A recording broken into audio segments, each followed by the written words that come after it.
My father's laughter echoed through the conference room as he slid the papers across the mahogany table. "Here's your inheritance, Aubrey, our failing company. Your sister Madison gets everything else." The contempt in his voice cut deeper than any blade. As their business partners shuffled uncomfortably, I stood up slowly. "Before we proceed, someone needs to join this meeting." The door opened and my assistant announced, "The CEO of Apex Industries."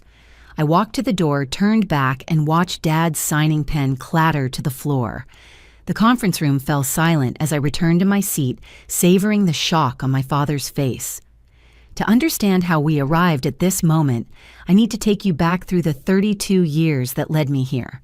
My parents, Robert and Patricia Whitfield, built Whitfield Manufacturing from a small garage operation into a regional powerhouse.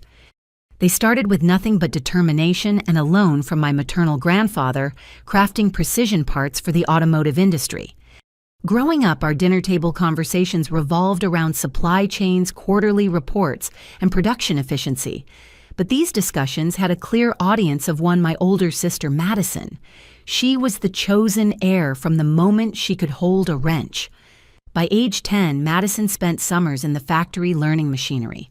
By 15, she was shadowing executives. By 18, she enrolled in MIT for mechanical engineering, following the path our parents had meticulously laid out. I took a different route. Where Madison saw beauty in blueprints, I found passion in understanding market psychology and strategic growth. When I announced my acceptance to Wharton for business administration, my father's disappointment was palpable. "Business school is for people who can't actually build anything," he declared over pot roast one Sunday. "Real success comes from understanding the product, not pushing papers." My mother's response was subtler but equally dismissive.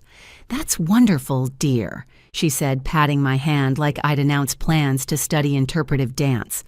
"Maybe you'll meet a nice young man there, someone who can provide stability." The implication was clear: Madison would inherit the empire and I would marry into comfort.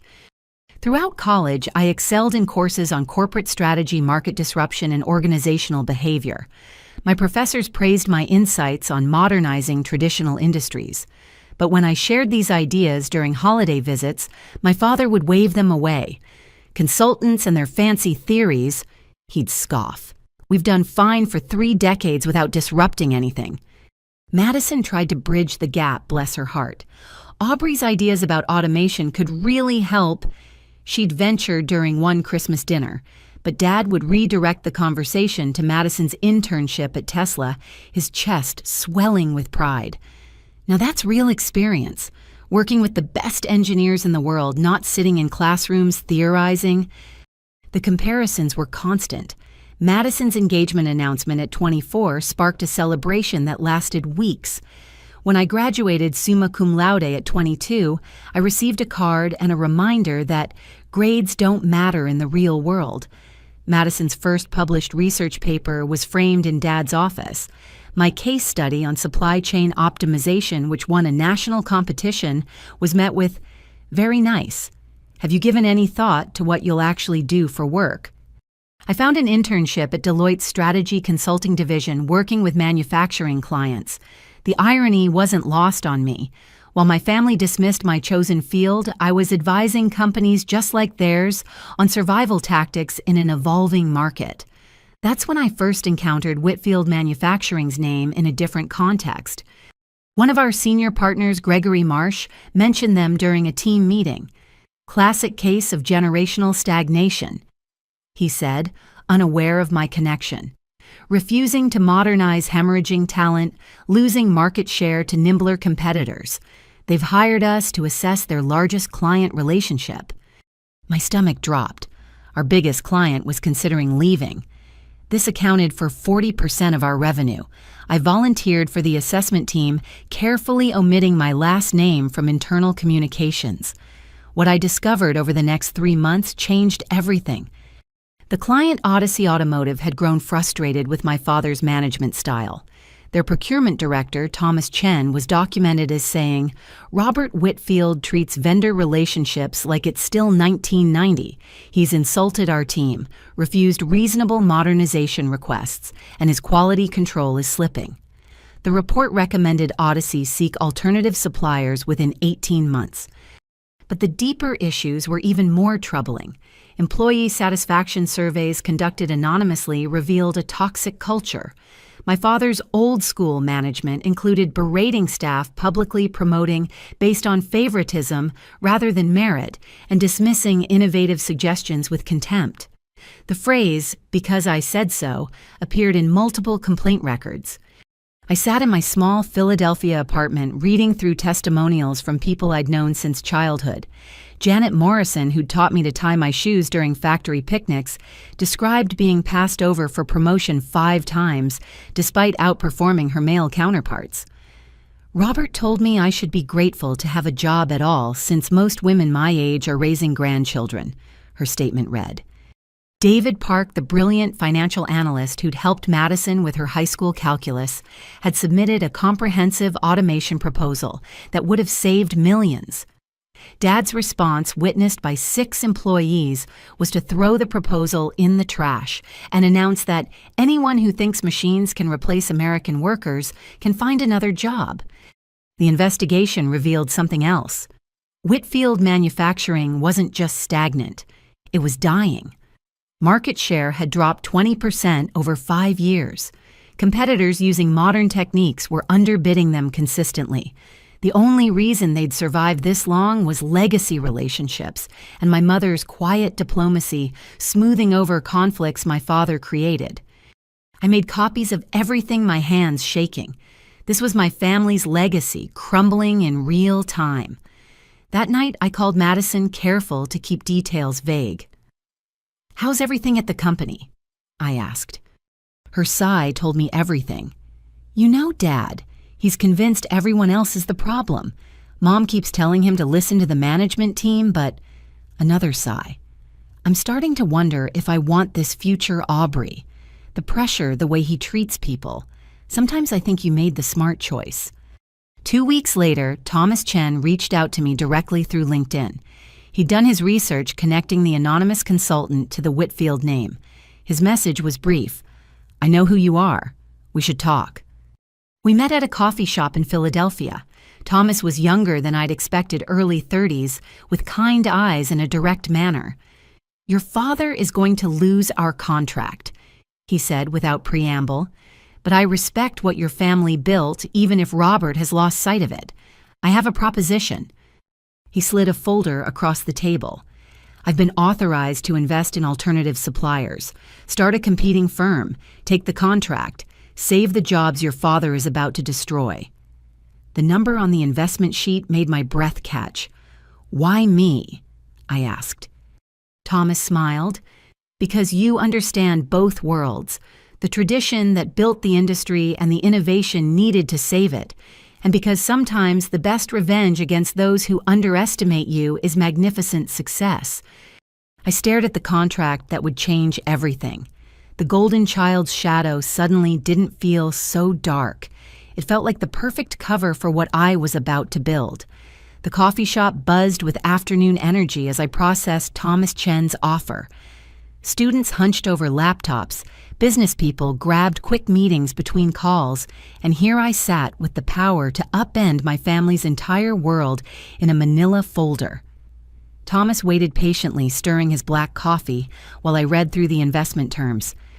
"This is serious money," I finally said. "Your board approved this." "They approved investing in innovation," Thomas replied. "How that innovation emerges is my call.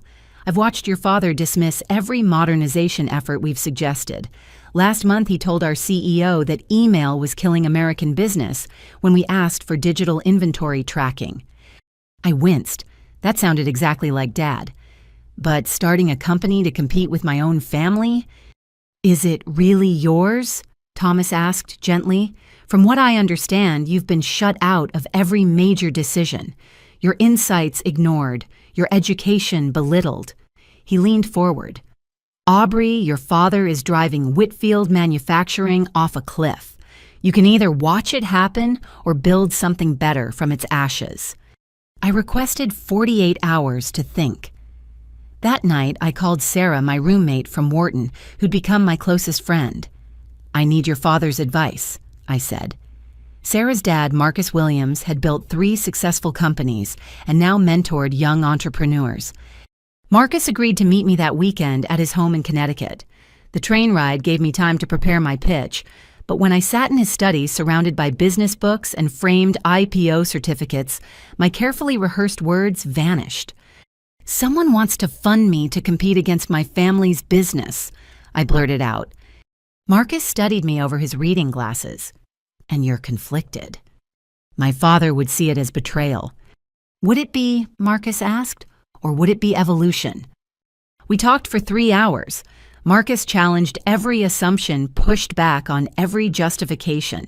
He wasn't interested in my family drama or hurt feelings.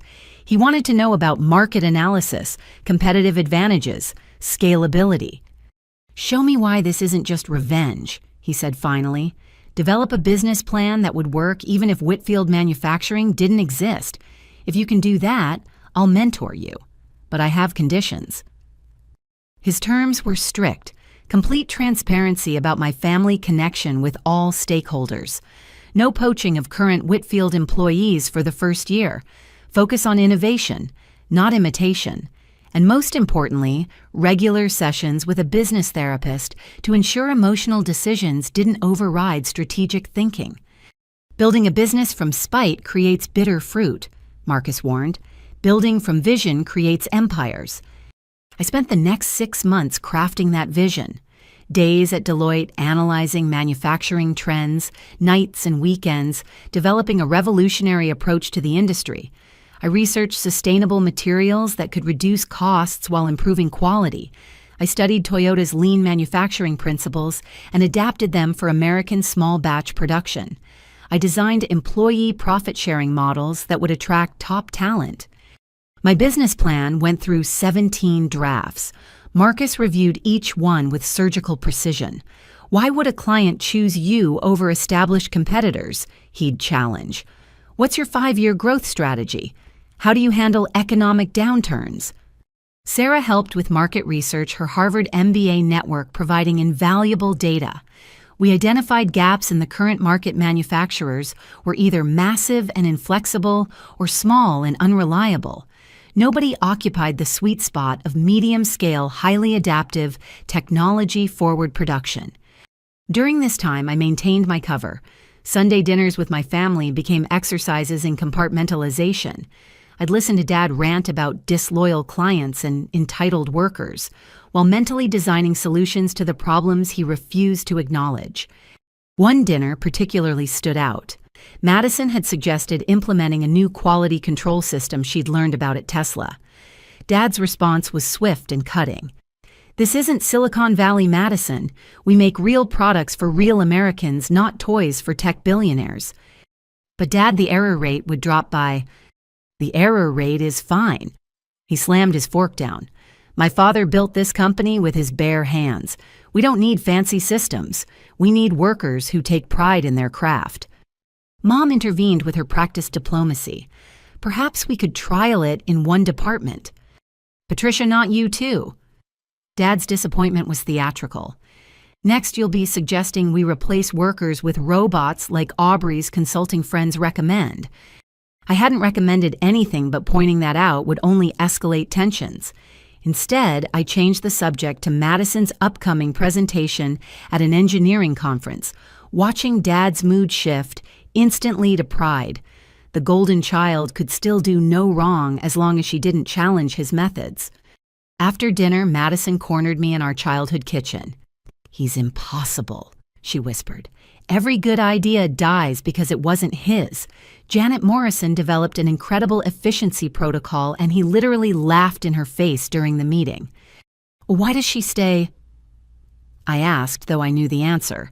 Where else would a 60-year-old female engineer find comparable work in our town? Same reason they all do. Loyalty to what the company used to be. Hope that things will change. Madison glanced toward the living room where our parents sat. "I'm 25, Aubrey. I'm supposed to be learning how to lead, but all I'm learning is what not to do." 3 weeks later, Thomas called with urgency. "We're accelerating our timeline. Your father just insulted our board during a contract review, called them pencil pushers who wouldn't know quality if it bit them. We need alternative suppliers lined up within 6 months. I met with Marcus that night. I'm ready, I said, spreading my final business plan across his desk, 120 pages of analysis, projections, and strategies. He read in silence for an hour, occasionally making notes. Finally, he looked up. This is exceptional. You're not just competing with Whitfield, you're reimagining the entire sector. So you'll mentor me. On one condition beyond our original agreement. His expression was serious. You tell one family member the truth before launch. Complete secrecy will poison you. Choose wisely who to trust. I agreed, though the thought terrified me. Who could I trust with this secret? Marcus connected me with a business attorney, Catherine Walsh, who specialized in startup formation. Family business competition is tricky, she warned during our first meeting. Document everything, keep personal and professional completely separate, and prepare for emotional warfare when the truth emerges. We incorporated Apex Industries in Delaware, choosing the name for its dual meaning, the peak of achievement, and the top predator in any ecosystem. Thomas's investment came through as promised, along with matching funds from 2 other manufacturers seeking supply chain alternatives.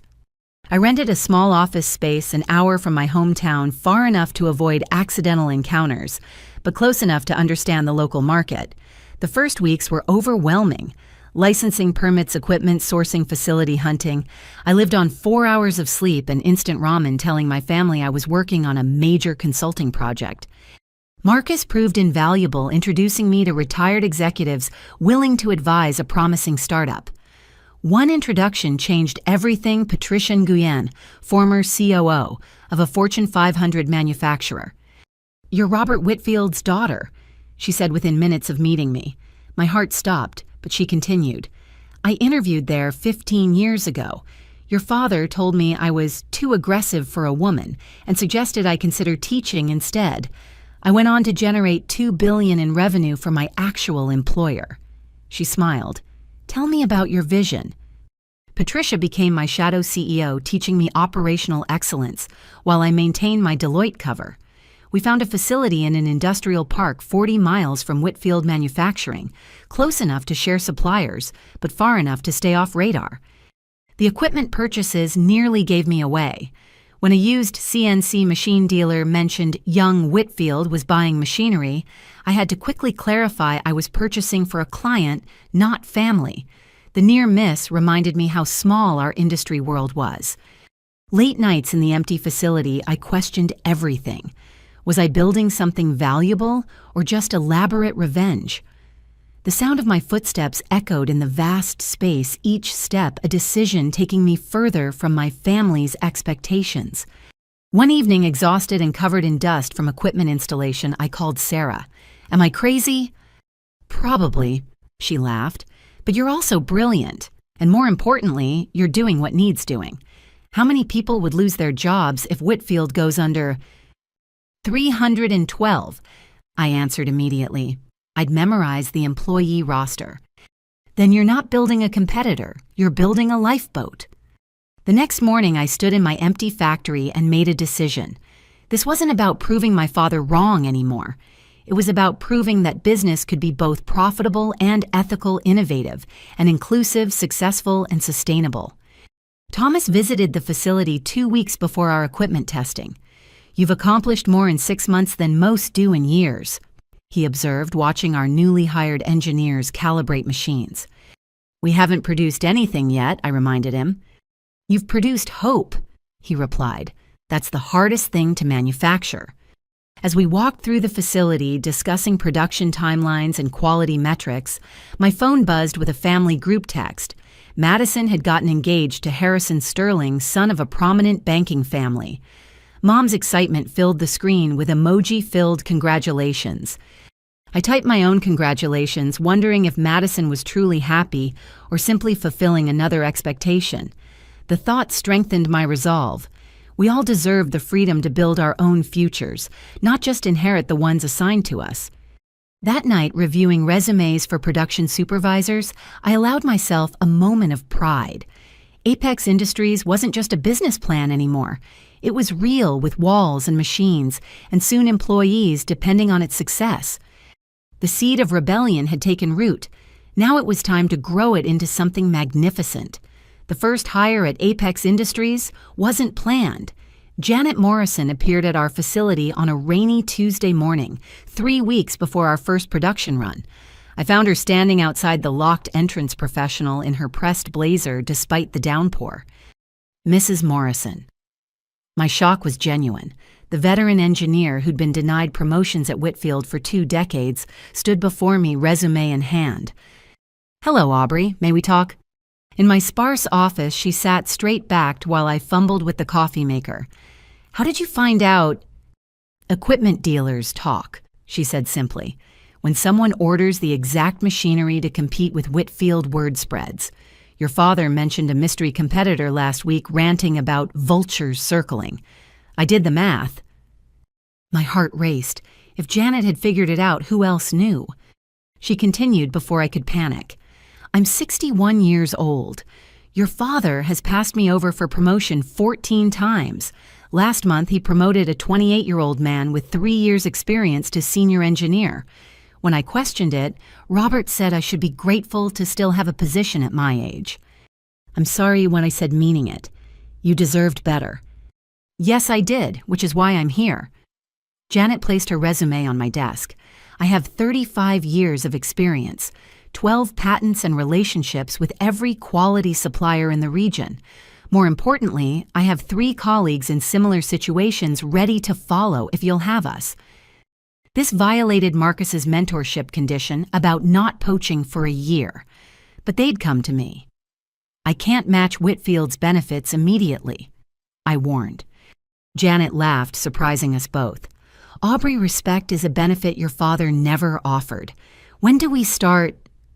Before I could respond, my phone rang. Sarah's name flashed on screen, our code for emergency family contact. "I need to take this."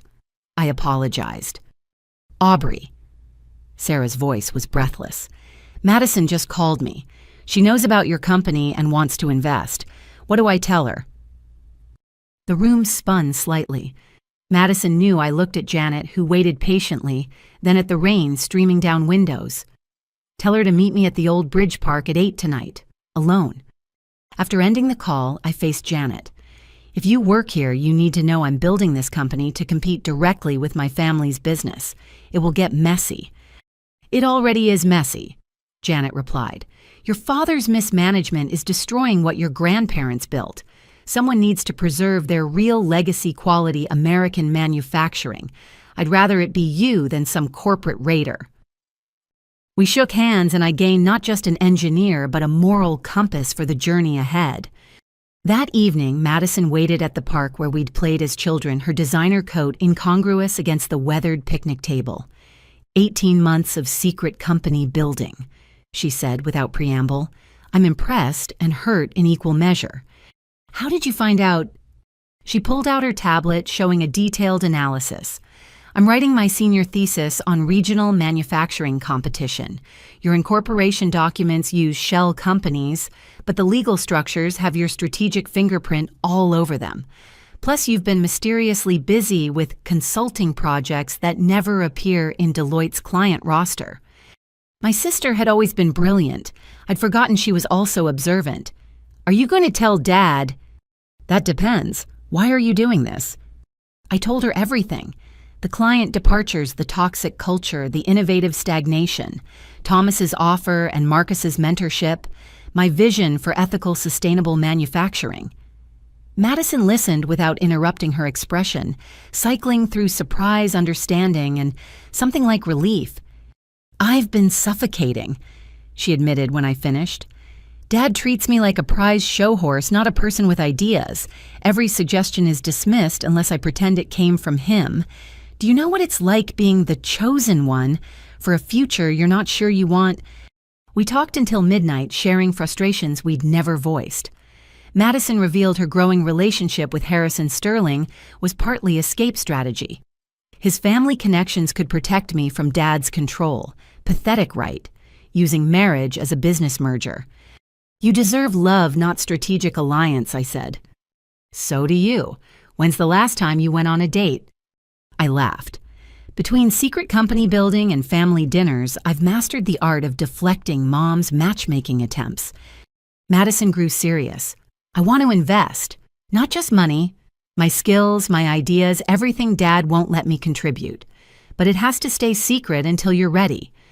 We worked out the details. Madison would funnel investment through her trust fund, structured as educational expenses. She'd provide technical consulting on her thesis research while maintaining her role at Whitfield. I'm not abandoning the family company, she clarified, but maybe having alternatives will force Dad to evolve. Over the following months, Madison became my secret weapon. Her Tesla internship provided cutting-edge automation insights. Her MIT network connected us with brilliant young engineers tired of corporate bureaucracy. Most valuable was her inside knowledge of Whitfield's weaknesses. Dad just lost another supplier contract. She'd text during family dinners, or new client complain about delivery delays. They're considering alternatives. Meanwhile, Janet Morrison transformed our production floor. She recruited David Park, the dismissed financial analyst, who implemented cost controls that reduced expenses by 30% without sacrificing quality. His profit-sharing proposals mocked at Whitfield became cornerstone of our culture. The third key hire was Maria Santos Whitfield's former head of quality control, who'd resigned after Dad blamed her for defects caused by his outdated equipment. He announced in front of the entire floor that diversity hires were ruining American manufacturing, she told me during her interview. I have a master's from Northwestern and 15 years of excellence, but to him, I'm just a quota. Maria revolutionized our quality systems, implementing AI-driven inspections that caught defects human eyes missed. Our error rate dropped to near zero, while production speed increased. Building Apex while maintaining my double life required exhausting logistics. I'd leave family dinners claiming client emergencies, then drive to the facility for night shifts. My Deloitte colleagues believed I was managing a demanding consulting project. My family thought work was consuming my life. You're getting thin, Mom observed during one Sunday dinner. All this travel can't be healthy. Leave her alone, Dad interjected.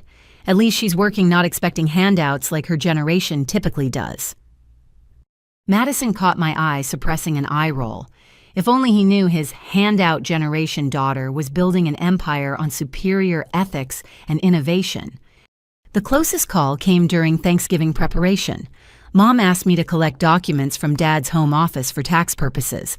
Searching for the filing cabinet key, I found a folder marked Competition Analysis. My heart stopped. Inside were printouts about Apex Industries, including incorporation records I thought we'd hidden. But Dad's handwritten notes revealed his blind spot. Another venture capital play. Will fail within a year, like all tech startups. No threat to established players. He discovered us and dismissed us simultaneously.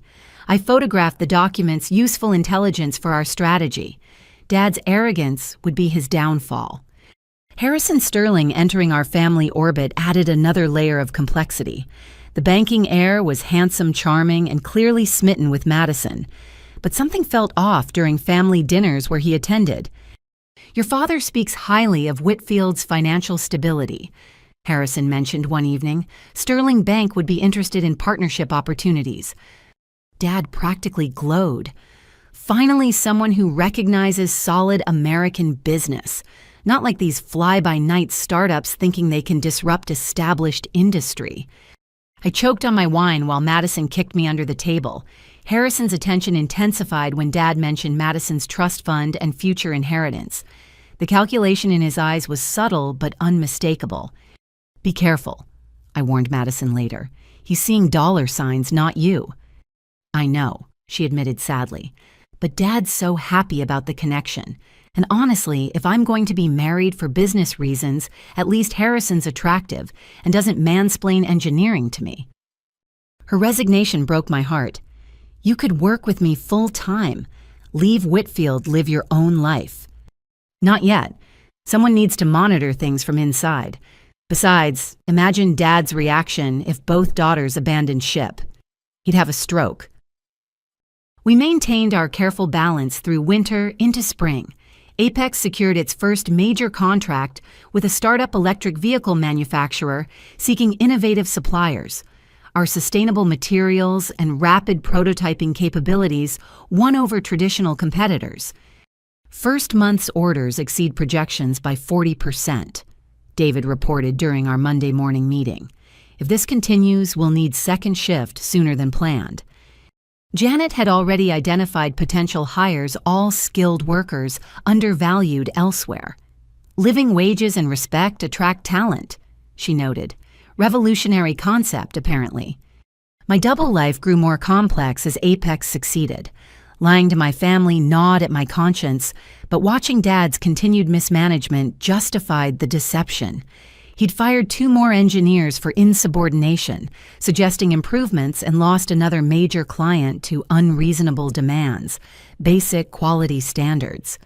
One night, reviewing expansion plans in my apartment, exhaustion overwhelmed me. I was 29 years old, running a growing company while pretending to be a mid-level consultant. My personal life consisted of family obligations and secret business meetings. The weight of deception pressed against my chest. Sarah found me crying over spreadsheets. "This is unsustainable," she said gently. "You need to tell them soon." After Madison's wedding, I promised. Let her have that without drama.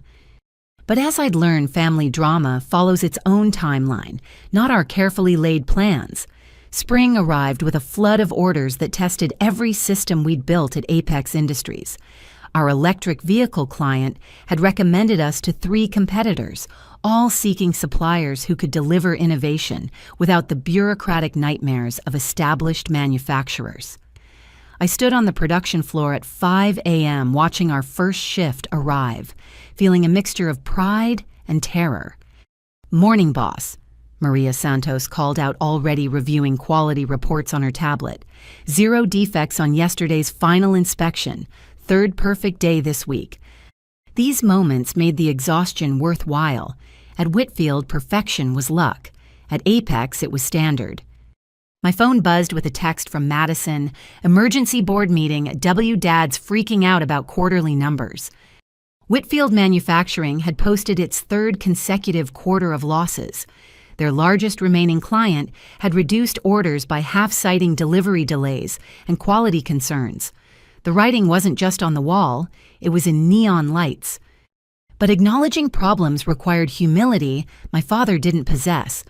According to Madison's covert recordings, he blamed everyone except himself.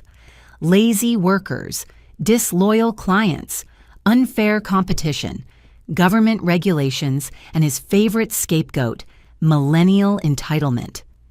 He actually said the problem is workers wanting weekends off. Madison reported during our weekly secret meeting at a diner 2 towns over. Janet Morrison's replacement quit after 2 weeks because Dad screamed at him for suggesting preventive maintenance schedules. I pushed pancakes around my plate, appetite gone. "How's Mom handling it?" Denial wrapped in designer clothes. She's redecorating the house again, talking about hosting Madison's engagement party like we're not hemorrhaging money. Madison paused. "Actually, about that, I need to tell you something about Harrison." Her voice carried a weight that made me look up. "What's wrong?" "His family's bank has been buying Whitfield's debt, quietly through subsidiaries.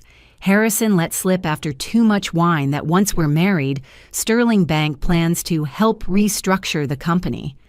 She laughed bitterly. "I'm not just a strategic marriage. I'm a hostile takeover wrapped in wedding dress." The calculation was breathtaking. Marry the heir gain. Inside access, dismantle the company for parts. "Madison, you can't—" "I know, but if I call it off, Dad loses the Sterling connection he's counting on for survival." She met my eyes. "Unless another buyer emerges first." The implication hung between us like a charged wire. Apex Industries, barely a year old considering acquiring the company I'd been raised to inherit. The audacity was intoxicating. "We're not ready." I said, though my mind was already running scenarios. We'd need massive capital expansion credit lines, investor backing, or, Madison interrupted, we'd need Dad to get desperate enough to accept a lowball offer from his mysterious competitor, especially if that competitor already has his next generation of leadership on board. We spent 3 hours sketching possibilities on napkins, two sisters plotting corporate patricide over coffee refills. By the time we parted, the seed was planted. Apex Industries wouldn't just compete with Whitfield Manufacturing, we'd save it from itself.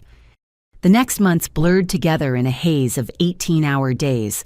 I maintained my Deloitte cover while building Apex into a regional powerhouse. We hired our second and third shifts, implemented Madison's automation protocols, and landed contracts with 2 Fortune 500 manufacturers. Our success attracted attention. Regional Business Quarterly ran a feature on the mystery startup disrupting traditional manufacturing. They hadn't identified me as CEO yet, but speculation ran wild. Some theorized we were a Silicon Valley transplant. Others suspected foreign investment. Nobody guessed the truth: the failure's daughter was eating their lunch. The irony of attending family dinners while secretly dismantling their monopoly grew sharper.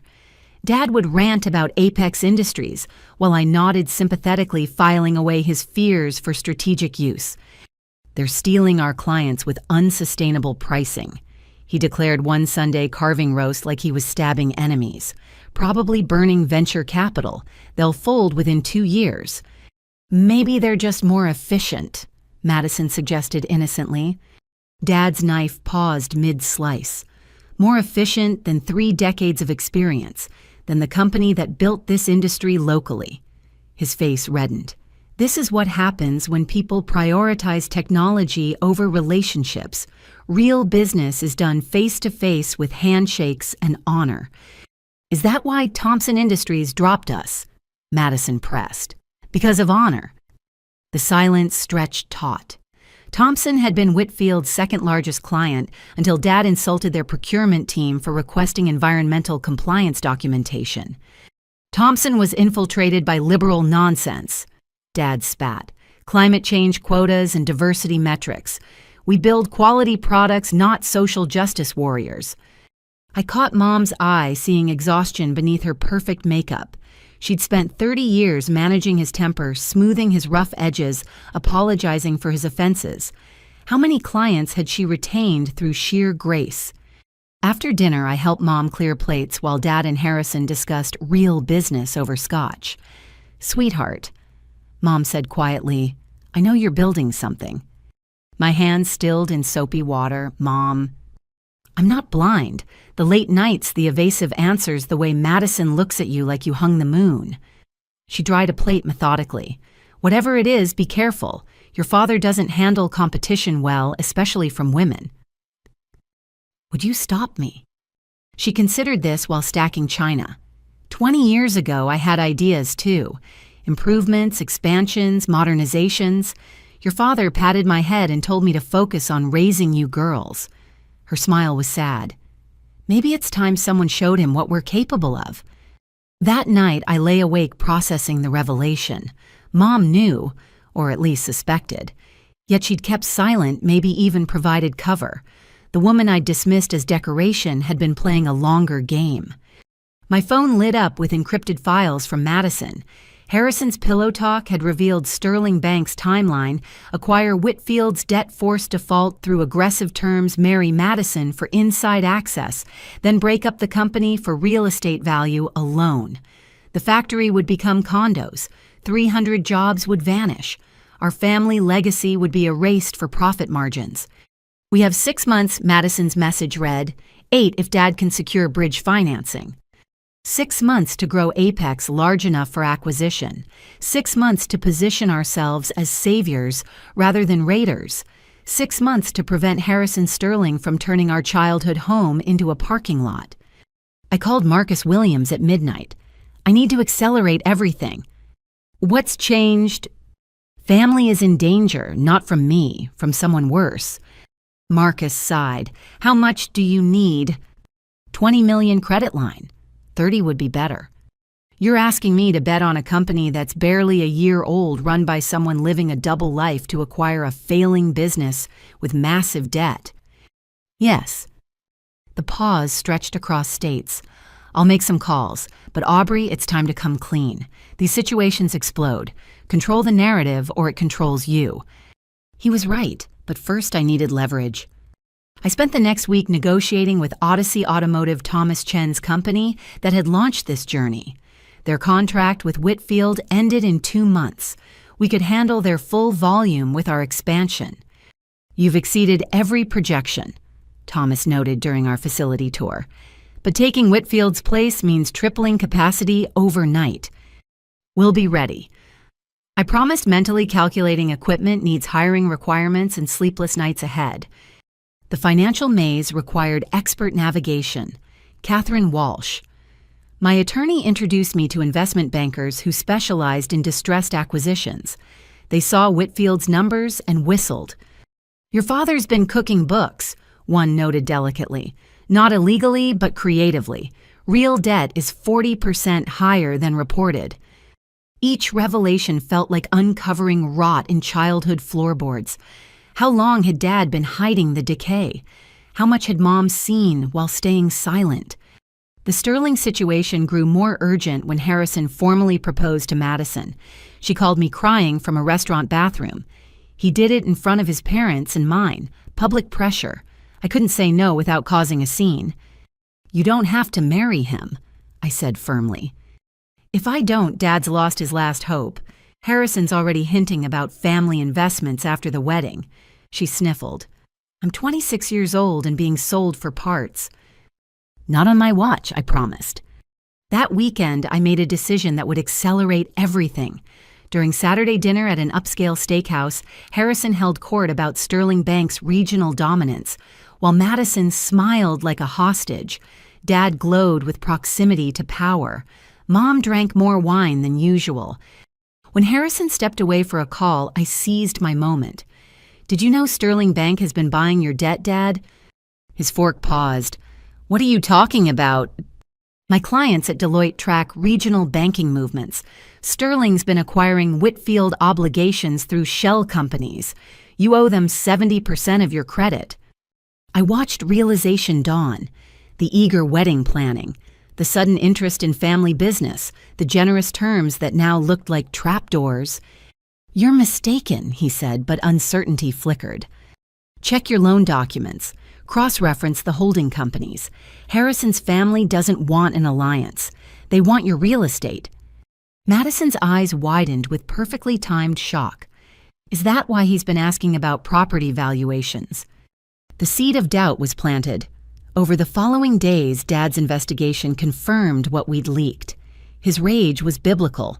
Phone calls to lawyers, bankers, anyone who'd listen. But Sterling had played within legal bounds. The only escape was finding another buyer before they called in the debt. Which is when Apex Industries made our formal offer.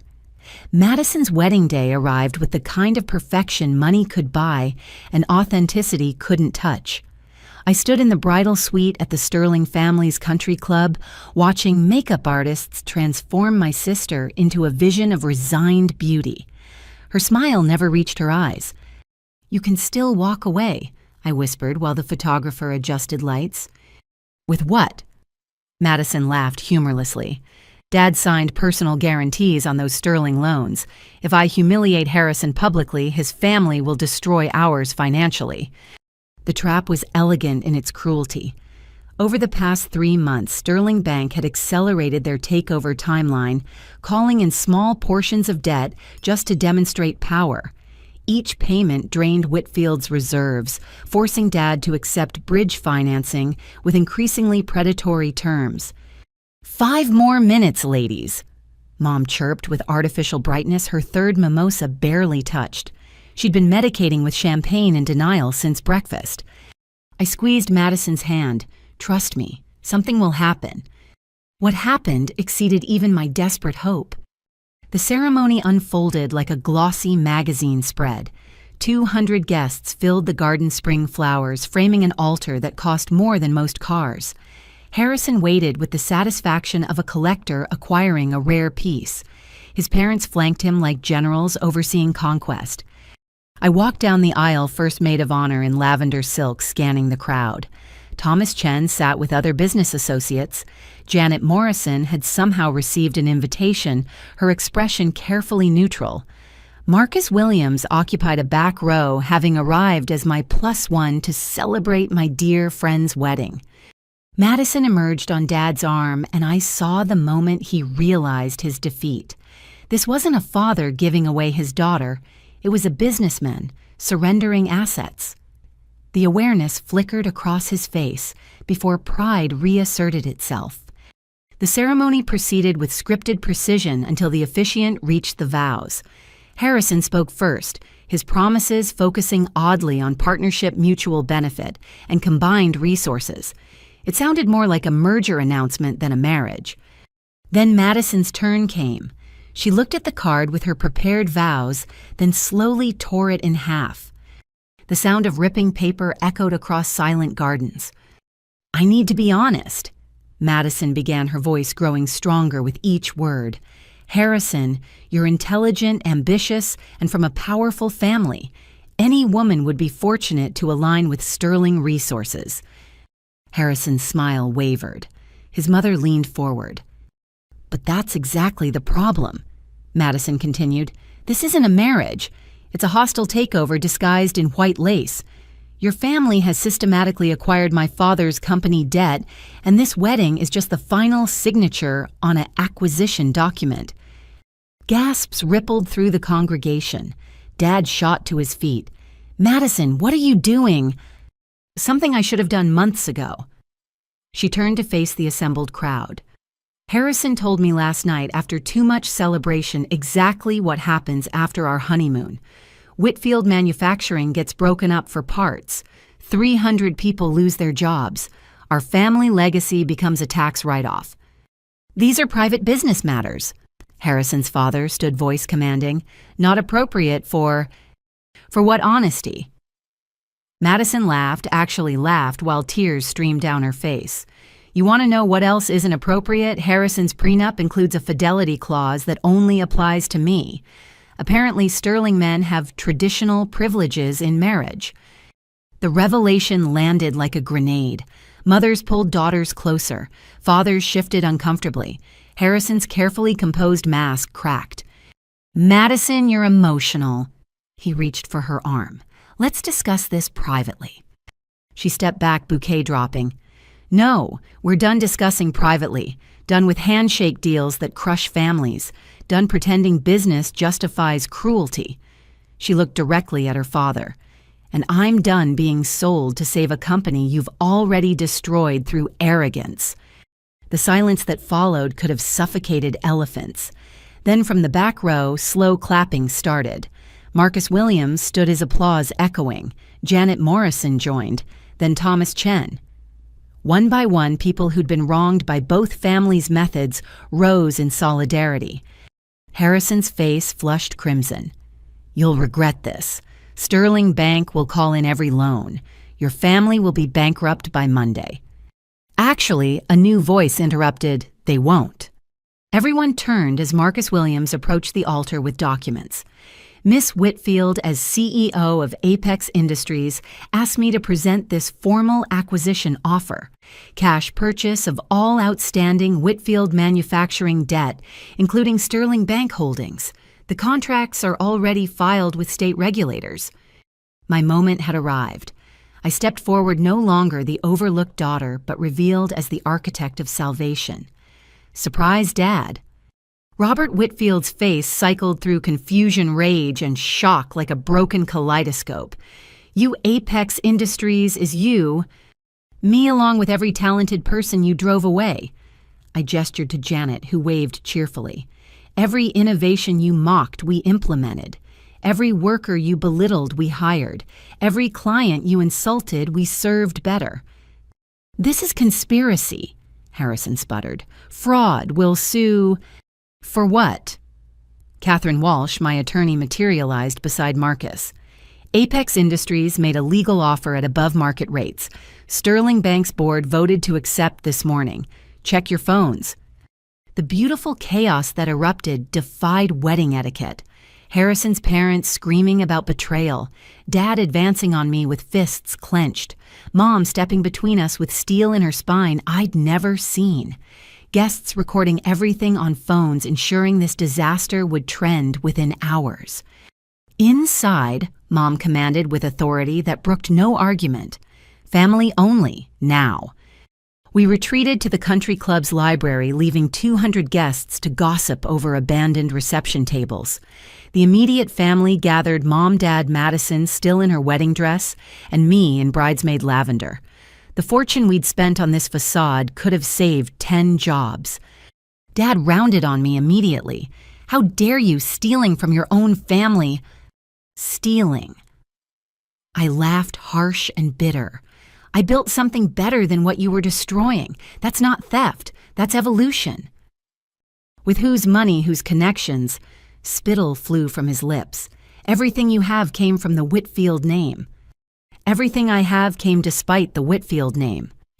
I pulled out my phone, showing bank statements. "Thomas Chen invested because you insulted him.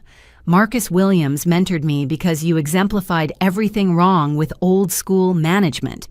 Your former employees joined because you treated them like machinery instead of humans. Those ungrateful—" "Stop!" Mom's voice cut through his building tirade. "Robert, sit down and shut up for once in your life." We all froze. Patricia Whitfield had never spoken to her husband like that in public or private. She stood by the window silhouette, rigid against afternoon light. "Do you know why I stayed?" she asked conversationally. "Through the affairs, the belittlement, the watching you destroy everything my father helped build." Dad's mouth opened and closed fish-like. "Patricia, Elena Rodriguez, Jennifer Barnes, Sandra Kim. Should I continue listing your secretaries? Robert. The ones you thought I didn't know about." Each name landed like a slap. Madison grabbed my hand, both of us reeling from Mom's revelations. "I stayed because divorce would have given you sole control of Whitfield Manufacturing. The prenup your lawyer insisted on backfired spectacularly. As your wife, I maintained joint ownership. As your ex-wife, I'd have nothing." Mom turned from the window. "So I documented everything, every affair, every embezzled dollar, every fraudulent report to investors." She produced a leather portfolio from her purse, thick with papers and flash drives. 15 years of evidence. I was waiting for the right moment to act. Aubrey just provided it. The ground beneath our family shifted tectonically. This wasn't just business implosion. This was decades of deception unraveling in real time. "You knew," Madison's voice came out strangled. "This whole time, I knew protected you both as best I could and planned." Mom's composure never wavered. "Did you think the company survived this long on your father's leadership? I've been managing shadow operations for a decade, smoothing over his disasters, retaining clients. He insulted paying off mistresses who might sue." She handed the portfolio to me. "Your acquisition of Whitfield Manufacturing has my full support as majority shareholder. I formally request you also acquire this evidence of criminal misconduct." Dad lunged for the portfolio. I'd never seen him move so fast or desperately. Marcus and I pulled him back while he screamed about betrayal, about ungrateful women, about conspiracies to emasculate him. "Is that what you think this is?" Mom asked with genuine curiosity. "An attack on your masculinity? Robert, you destroyed our company through ego and ignorance. Your daughters succeeded through intelligence and innovation. The only conspiracy here is yours against competence." The truth of it broke something in him. Robert Whitfield, titan of traditional industry, crumpled into a chair. For the first time in my life, I saw my father cry. Not tears of manipulation or rage, but genuine collapse of a worldview built on foundations of sand. Madison knelt beside him, still in her wedding dress, the daughter he'd groomed for greatness. "Dad, it's not too late. Apex can save Whitfield. The jobs, the legacy, everything you claim to care about. But you have to let go of control." "Let go." He looked between us with bewilderment. To my failures, the daughter too stupid for engineering and the wife too weak to leave. Even broken, he couldn't resist cruelty. It made what came next easier. I opened my laptop showing prepared documents. Option 1. Apex Industries acquires Whitfield Manufacturing as a subsidiary. You retire with dignity, a golden parachute, and no criminal prosecution. Option 2. We let Sterling Bank's original plan proceed. You lose everything, and Mom's evidence goes to federal prosecutors. That's blackmail, he whispered. That's business, Mom corrected. The kind you taught us through negative example. Madison stood shedding her veil like outgrown skin. I'm done being your show pony, Dad. Done living the life you scripted. Apex Industries has offered me Chief Technology Officer. I'm accepting.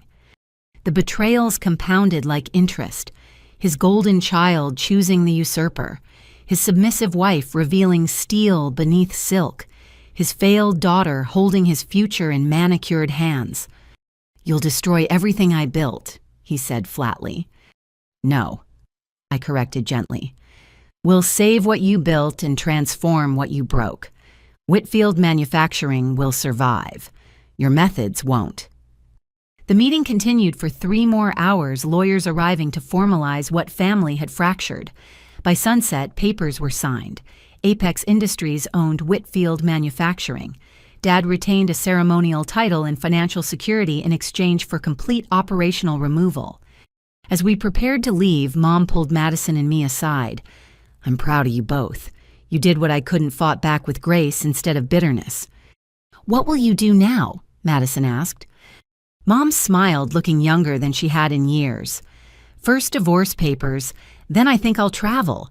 See what the world offers women who refuse to shrink themselves. She kissed our foreheads. You've given me freedom. Let me give you advice. Don't let success make you cruel. Power corrupts even the wronged. We left the country club separately. Madison drove away in her wedding dress, heading to my apartment instead of a honeymoon. I departed with Marcus and Catherine new documents making me owner of my childhood torment. Mom took her own car portfolio of evidence tucked safely away. Dad remained in the library surrounded by the wreckage of empire and ego. Harrison Sterling had fled with his parents, their takeover dreams, as dead as the wedding that birthed them. 200 guests had dispersed with enough gossip to fuel county social circles for decades. The betrayal was complete. The question now, could we build something worthy from the wreckage? The videos hit social media before we even left the country club parking lot. Bride exposes corporate conspiracy at own wedding, trending within hours. By morning, Madison's teardown of Harrison Sterling had 3 million views and climbing. Our family's spectacular implosion became everyone's entertainment. Madison hadn't left my apartment in 4 days. She sat curled on my couch, still wearing her engagement ring, like a reminder of narrow escape. His lawyers are demanding return of all gifts, she said, scrolling through legal threats. Apparently, humiliation voids generosity. Catherine will handle them, I assured her, delivering coffee and confidence in equal measure. Sterling Bank already accepted our buyout. They have no leverage left. Except public opinion. Madison showed me her phone screen filled with bile. Comments ranged from support to slut-shaming, with strangers dissecting our family dynamics like a reality show. Dad's given 3 interviews painting us as ungrateful daughters who destroyed a loving father. The narrative war had begun. Robert Whitfield, master of no domain except manipulation, was spinning our business victory into personal tragedy. Conservative podcasters championed him as a victim of radical feminism. Business journals questioned if emotional women could successfully run manufacturing. My phone buzzed with our publicist. William Anderson from the Wall Street Journal wants an exclusive. He's promising fair coverage of the acquisition. Schedule it, I decided. But here, not their offices. Show them our operation, not just our opinions. Mom had taken a different approach to the fracture. She'd vanished completely, leaving only a note. Handling necessary matters. Don't look for me. Trust the process. Her lawyer communicated that divorce papers had been filed citing irreconcilable differences rather than the infidelity and fraud she could have claimed. Why protect him now? Madison wondered aloud. Because cruelty is his weapon, not hers. I suggested, though, Mom's motivations remained opaque as always. The doorbell interrupted our speculation. Through the peephole, I saw Dad disheveled in yesterday's clothes.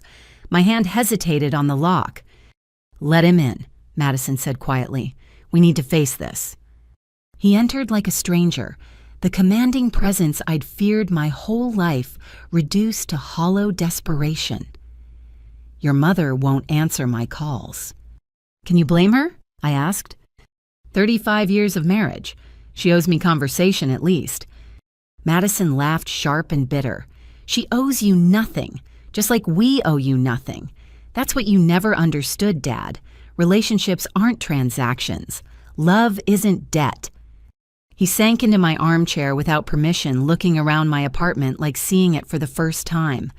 The life I'd built without his approval or assistance, made visible in modern furniture and framed achievements he'd never acknowledged. "Why?" he asked finally. "I gave you everything. Best schools, comfortable life, guaranteed futures. Why betray me?" "You gave us things," I corrected. "Not respect, not opportunity, not the freedom to be ourselves instead of your props. I protected you from harsh realities." "You were the harsh reality."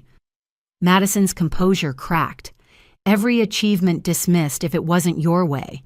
Every idea mocked if it threatened your ego. Do you know what it's like being praised to others but belittled at home?" Dad's face flushed.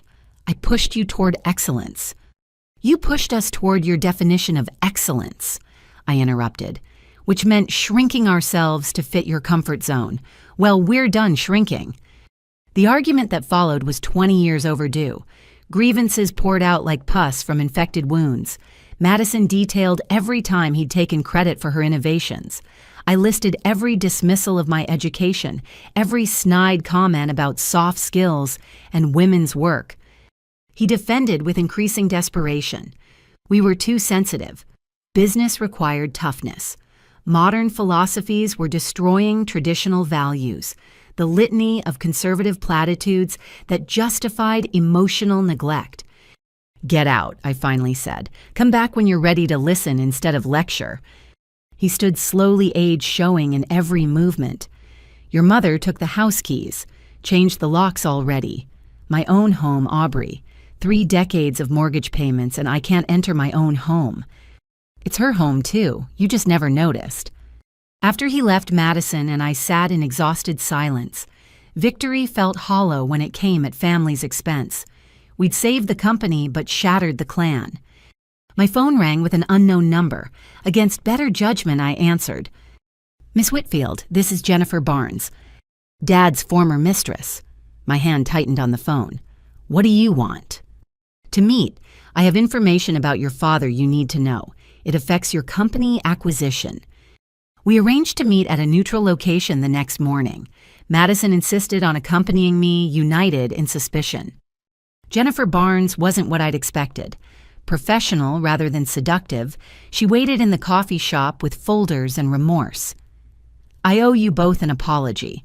The affair was wrong, but there's more you need to know." She spread documents across the table. Bank statements, emails, photographs. "Your father's been hiding assets. Offshore accounts, shell companies, systematic embezzlement going back 15 years. I helped him thinking it was tax planning. It wasn't."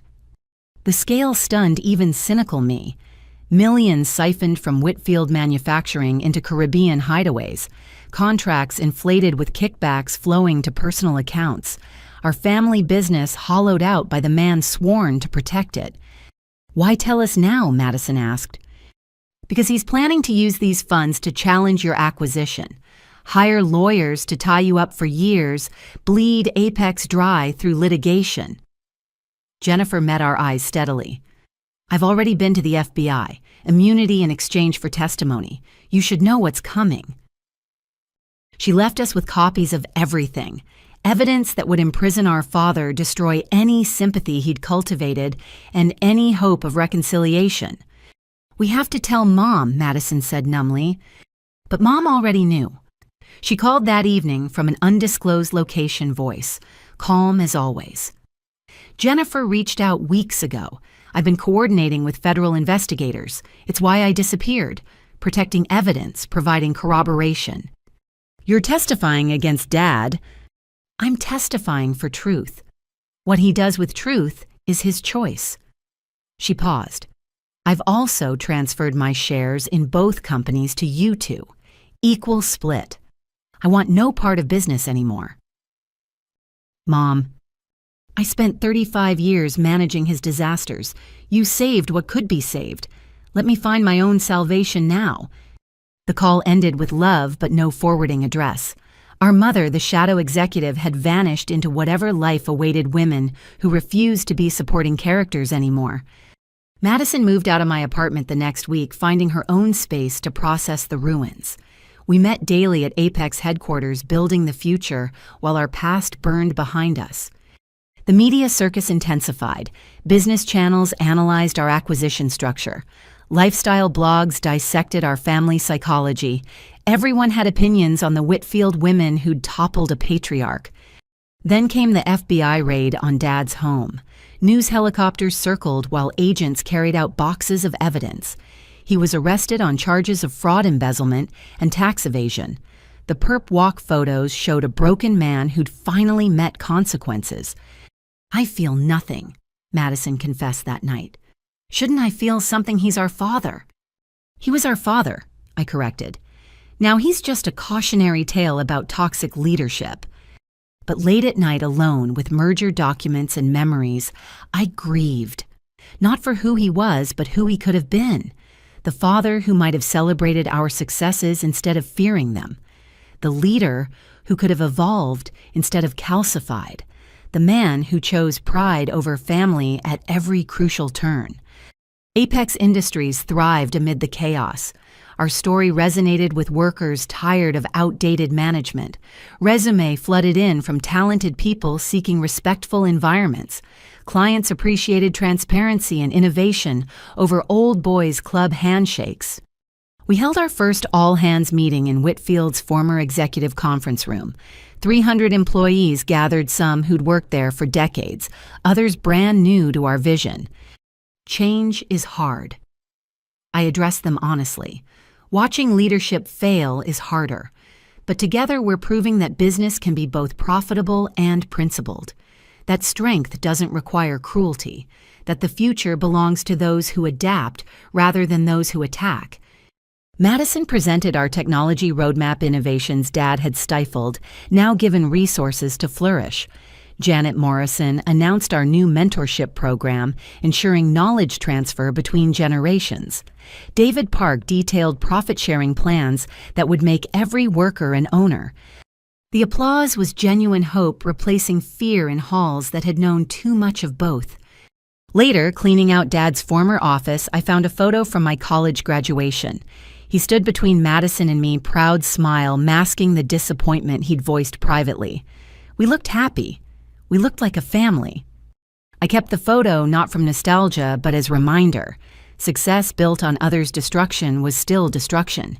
We had to be better than what we'd replaced. Madison found me there staring at frozen memories. "Any regrets?" "Every day, but not about the outcome, about the necessity." She hugged me sisters who'd survived different versions of the same war. We did what needed doing. Now we do what needs building. Outside, the office window shifts changed with orderly precision. Workers who'd once cringed at executive footsteps now walked with dignity. The empire we'd inherited through betrayal was becoming something worth believing in. Our family had fractured beyond repair, but from those cracks, light was finally getting in. Federal investigations moved slowly, but market confidence shifted at light speed. Within 2 weeks of the FBI raid, Whitfield Manufacturing's remaining contracts began canceling. Clients who'd tolerated Dad's behavior when he held power abandoned ship once consequences arrived. Each departure email copied to me as new CEO felt like vindication mixed with ash. Thompson Industries is requesting expedited exit from their Whitfield contract. David Park informed me during our Monday morning briefing. They want to transition to Apex immediately.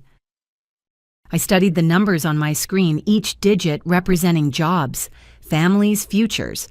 Offer Whitfield workers first placement opportunity. No one loses employment because of leadership changes.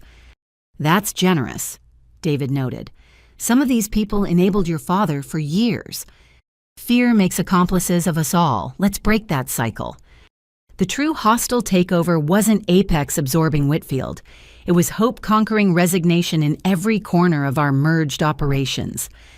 Madison revolutionized production lines with automation that enhanced rather than replaced human skill.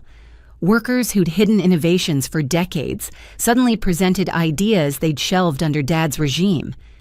My assistant knocked, interrupting strategy discussions. There's a woman insisting she speak with you, says her name is Sandra Kim. The name from Mom's litany of Dad's affairs. My stomach tightened. Send her in. Sandra Kim entered with dignified composure, a woman in her 50s carrying herself like someone who'd survived wars. She sat without invitation, studying me with unsettling familiarity. You have Patricia's eyes, but Robert's ambition, she observed. Dangerous combination. If you're here about past indiscretions, I'm here about present dangers. She placed a tablet on my desk, financial documents displayed. Your father didn't just steal from Whitfield. He's been building a shadow company for 5 years. Shell corporations layered through Panama, funded by embezzled money waiting to compete once his non-compete expires. I scrolled through incorporation documents, equipment purchases, client cultivation. Even facing federal charges, Dad was planning resurrection. Why show me this? Sandra smiled sadly. Because 23 years ago, I believed his promises about leaving your mother. Built my life around a future that existed only in his words. When I finally recognized the manipulation, I started documenting everything. Consider this my apology to the family I helped betray. You were manipulated too, I said carefully. Manipulation requires willing blindness. I saw what I wanted until reality became undeniable. She stood to leave. Your father recruits through charisma and discards through cruelty. Don't let him rebuild. The employees he'll hurt next deserve better. After she left, I shared the intelligence with our legal team. Catherine Walsh whistled appreciatively. He's been busy.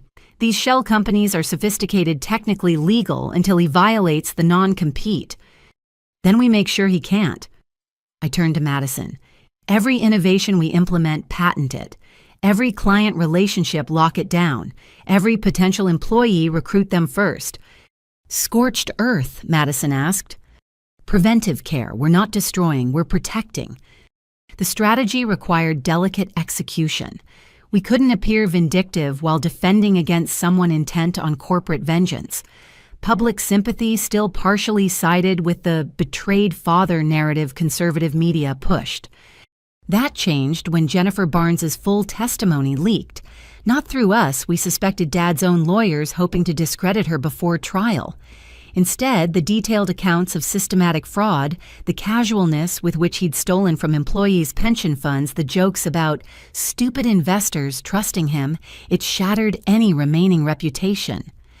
The most damaging revelation was personal.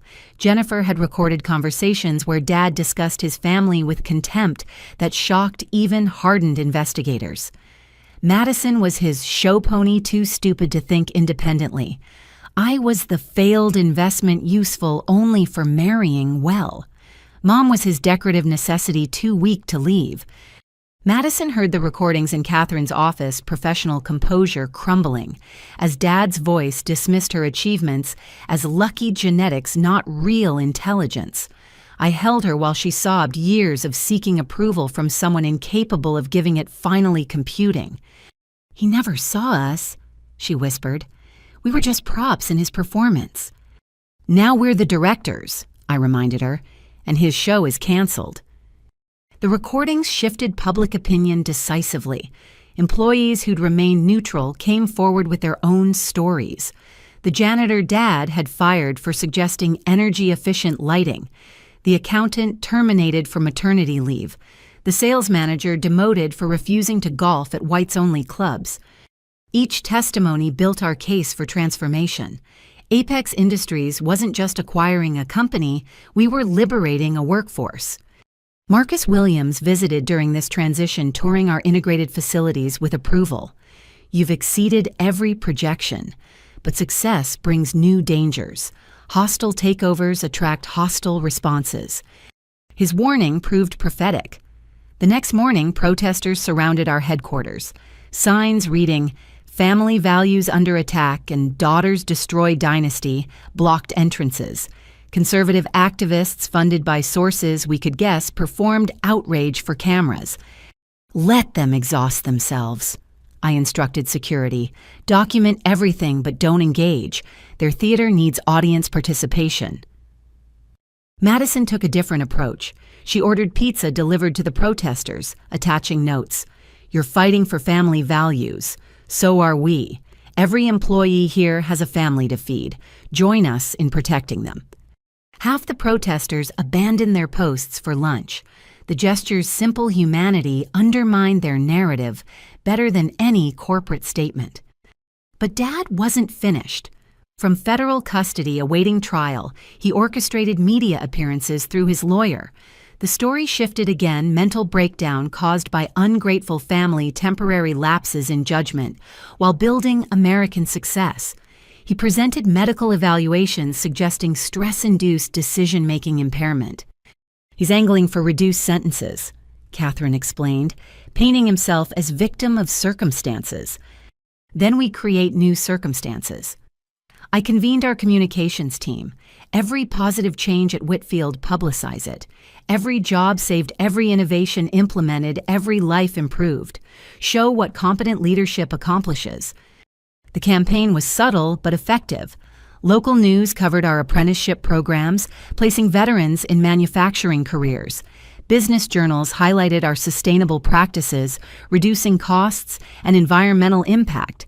Employee testimonials emphasized respect and opportunity, replacing fear and stagnation. Mom emerged from her strategic absence to add her voice. She gave exactly one interview sitting in an undisclosed garden looking serene. Her words were measured, devastating in their simplicity. "I enabled Robert's behavior through silence. That was wrong. My daughters ended that silence through action. That was right. Apex Industries represents the values Whitfield Manufacturing was founded on but lost. I'm proud of what they're building from what he broke." She refused follow-up questions, disappearing again into her new life. But her blessing carried weight with fence-sitters who'd known our family's public facade. The true victory came from unexpected sources.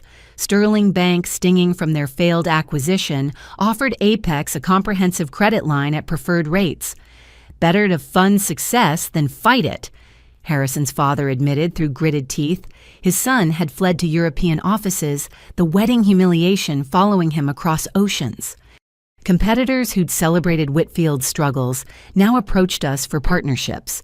Our transparent practices and ethical standards attracted business from companies tired of old-school opacity.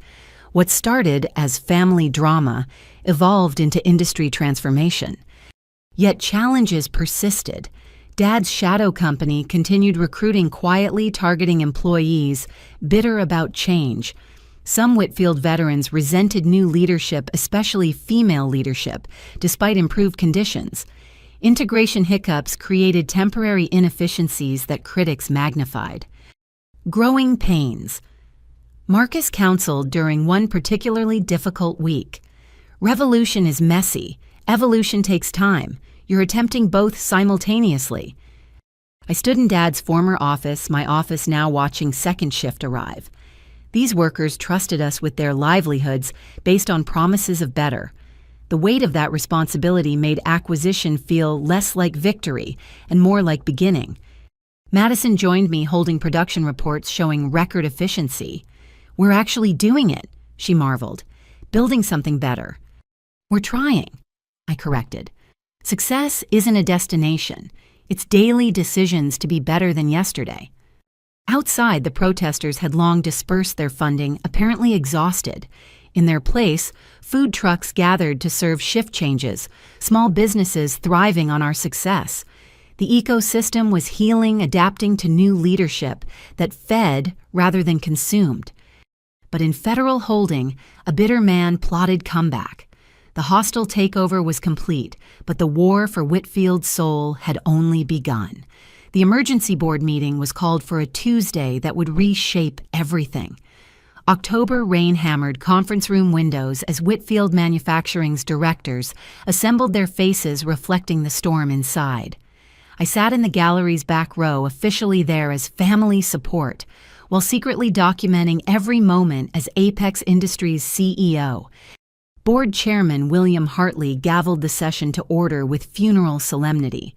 "We're here to address the company's critical situation. Robert, the floor is yours." Dad stood slowly orange jumpsuit replaced by the designer suit his lawyer had fought to allow. Federal custody had aged him 10 years and 2 months, but his arrogance remained untouched. He'd prepared a presentation blaming everyone except himself. Whitfield Manufacturing faces challenges. He began clicking through slides, showing declining revenues. But these are external forces, millennial competitors using venture capital to undercut honest pricing, disloyal clients prioritizing trendy metrics over proven quality, workers corrupted by entitlement culture. "Excuse me," Director Sarah Chen interrupted. "Did you just blame workers for the embezzlement charges you're facing?" Dad's jaw tightened. "Those charges are misunderstandings. Complex financial structures interpreted by prosecutors who don't understand business." "I understand business," Sarah continued calmly. "I also understand fraud, which is why I've asked our CFO to present actual numbers, not this fiction." David Park entered my secret weapon, now Whitfield's truth teller. His presentation demolished Dad's narrative with surgical precision. The real revenue losses stemmed from client departures over quality failures. The workforce issues traced to toxic management. The financial complexity was simple theft. Furthermore, David clicked to a new slide. "I've discovered systematic falsification of board reports going back 7 years. You've been lying to directors while looting the company." Board members erupted in crosstalk. Some had suspected irregularities but lacked proof. Others felt betrayed by someone they'd trusted. Dad tried interrupting, shouting about conspiracies and jealousy, but facts are stubborn things. Then William Hartley stood commanding silence through presence alone. The 70-year-old had served on Whitfield's board for 2 decades, recruited by my grandfather. His disappointment carried generational weight. "Enough, Robert. We've been patient. We've made excuses. We've enabled through inaction." He pulled out a folder. "What we haven't been is honest about solutions." The folder contained correspondence I recognized. My stomach dropped as William continued. 3 months ago, Apex Industries approached me privately. They offered to acquire Whitfield's debt modernize operations and retain all employees. I'll now ask their CEO to present formally. Every head swiveled as I stood no longer hiding in galleries or shadows. The walk to the presentation podium felt like crossing decades of deference. Dad's face progressed from confusion to recognition to rage as pieces clicked. "No," he breathed. "You can't be." I confirmed, voice steadier than my hands. "Apex Industries is mine. Has been for over a year. While you were destroying this company through ego, I was building its replacement through innovation." The presentation I gave was 18 months of work condensed to 30 minutes. Every slide showed what modern manufacturing could achieve. Sustainable materials reducing costs by 40%. Automation that enhanced rather than replaced human creativity. Client testimonials praising reliability and respect. Apex Industries has already absorbed 60% of Whitfield's lost contracts, I explained. We've hired dozens of your former employees offering wages and working conditions that attract rather than trap talent. Our success isn't theoretical, it's proven. Madison stood next, revealing her role as CTO. She detailed technological improvements Dad had rejected, now flourishing under supportive leadership. Her pride in our achievements overshadowed any anxiety about family betrayal. This is conspiracy, Dad erupted, unable to contain himself longer. My own daughters plotting with board members, stealing. Sit down, Robert, William commanded. Your time is over. But Dad's control had snapped completely. He lunged across the conference table. Whether at me or the board, I'll never know. Security intervened federal marshals, restraining him as threats poured out. He'd destroy us all, sue everyone into bankruptcy, burn down facilities before letting ungrateful women run them. The spectacle was being live-streamed by a junior board member who'd secretly activated his phone. Within minutes, Robert Whitfield's complete meltdown went viral. The careful image he'd cultivated for decades shattered in real time. After marshals removed him, the room settled into shocked silence. Directors who'd known my father for decades struggled to process the transformation from leader to liability. I believe, William said carefully, we have a motion to consider. Apex Industries has offered to acquire Whitfield Manufacturing entirely. Given current circumstances, I move for immediate vote. The discussion that followed was surprisingly brief. Some directors questioned my experience. Others worried about family dynamics affecting operations. But when alternatives were weighed, bankruptcy, liquidation, or Sterling Bank's circling vultures, the choice became clear. All in favor. 11 hands raised, 2 abstentions from directors too close to my father for comfort, 1 opposition from his longtime golf partner who stormed out rather than witness the coup's completion. Motion carries. Congratulations, Miss Whitfield. Apex Industries now owns Whitfield Manufacturing. I signed papers with hands that barely trembled, officially taking control of the company I'd been raised to admire and learn to pity. Madison hugged me as board members offered cautious congratulations. But the masks hadn't finished falling.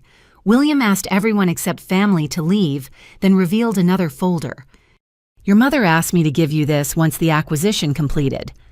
Inside were documents that recontextualized everything. Mom hadn't just owned 51% through the prenup. She'd been acquiring shares quietly for years, using inheritance from her father that Dad never knew existed. Patricia controlled 73% by the end, William explained. She could have taken over any time but knew Robert would destroy everything out of spite. So she waited, documenting his crimes while letting him hang himself. She knew I was building Apex. She suspected. Your mother sees more than she reveals. When you approached me, she confirmed her support but asked, I keep her involvement secret. He smiled sadly. Patricia Whitfield is the most patient strategist I've ever encountered. She planned this ending before you graduated college. The weight of generational manipulation felt overwhelming. Mom had spent decades positioning pieces using even her daughters as unwitting pawns in longer games.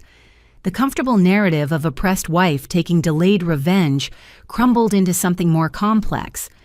Madison voiced what I was thinking. Were we ever more than chess pieces to either parent? William considered carefully. Your mother loved you enough to ensure you'd have choices. Your father loved himself too much to let you make them. Draw your own conclusions about which is true parenting. We left the boardroom as owners of our birthright and prisoners of our history. Outside media had gathered, drawn by the live-streamed meltdown. Questions flew about family betrayal, female leadership, and corporate coups. I gave only one statement. Apex Industries is committed to preserving American manufacturing through innovation, integrity, and inclusion. Whitfield employees have nothing to fear from this transition except outdated management practices. Thank you. That evening, I stood in Whitfield's executive office, my office now in two companies, reading congratulations mixed with condemnations. Business leaders praised the smooth acquisition. Conservative commentators decried the destruction of traditional values. Employees sent cautious messages of hope tinged with uncertainty. Madison found me there clutching her own burden of messages. Harrison's family is spinning this as validation. If Whitfield women betray family, Sterling Bank was right to attempt takeover. Let them spin, we have work to do. But she wasn't finished. One of Dad's shell companies made an offer to Jensen Properties, the industrial complex next to our main facility. If he gets it, he can establish competing operations literally next door. I pulled up property records confirming the threat. How much is he offering? 20% above market, using funds we can't trace yet. Even facing federal charges, Dad was maneuvering. The masks had fallen, but the face underneath was still fighting. This war wasn't over. It had barely begun. My phone buzzed with a text from an unknown number. The message was simple. Congratulations on the acquisition. We should talk about your father's hidden assets. Patricia. Mom had finally surfaced. Whatever game she'd been playing was entering its next phase. I showed Madison the message, both of us realizing the full implications. She's not done, Madison whispered. Neither are we, I replied. We'd removed the masks. Now we had to face what lived beneath them. Mom's chosen meeting location spoke volumes, the abandoned Whitfield family cabin where we'd spent summers before success, poisoned simplicity. I drove 3 hours through November. Frost Madison beside me, both of us silent with anticipation. The woman who'd orchestrated our lives from shadows was finally ready to emerge. She waited on the porch wrapped in cashmere that cost more than most cars, looking somehow younger than when she'd vanished. Freedom suited Patricia Whitfield, or whatever name she used now. My daughters? She said, simply embracing us with warmth that felt genuine despite everything we'd learned. You've exceeded even my highest hopes. Inside, she'd prepared tea with the same precision that apparently governed her life strategies. We sat around the scarred wooden table where Dad once taught us poker-fitting metaphor for a family of hidden hands. You're angry, Mom observed.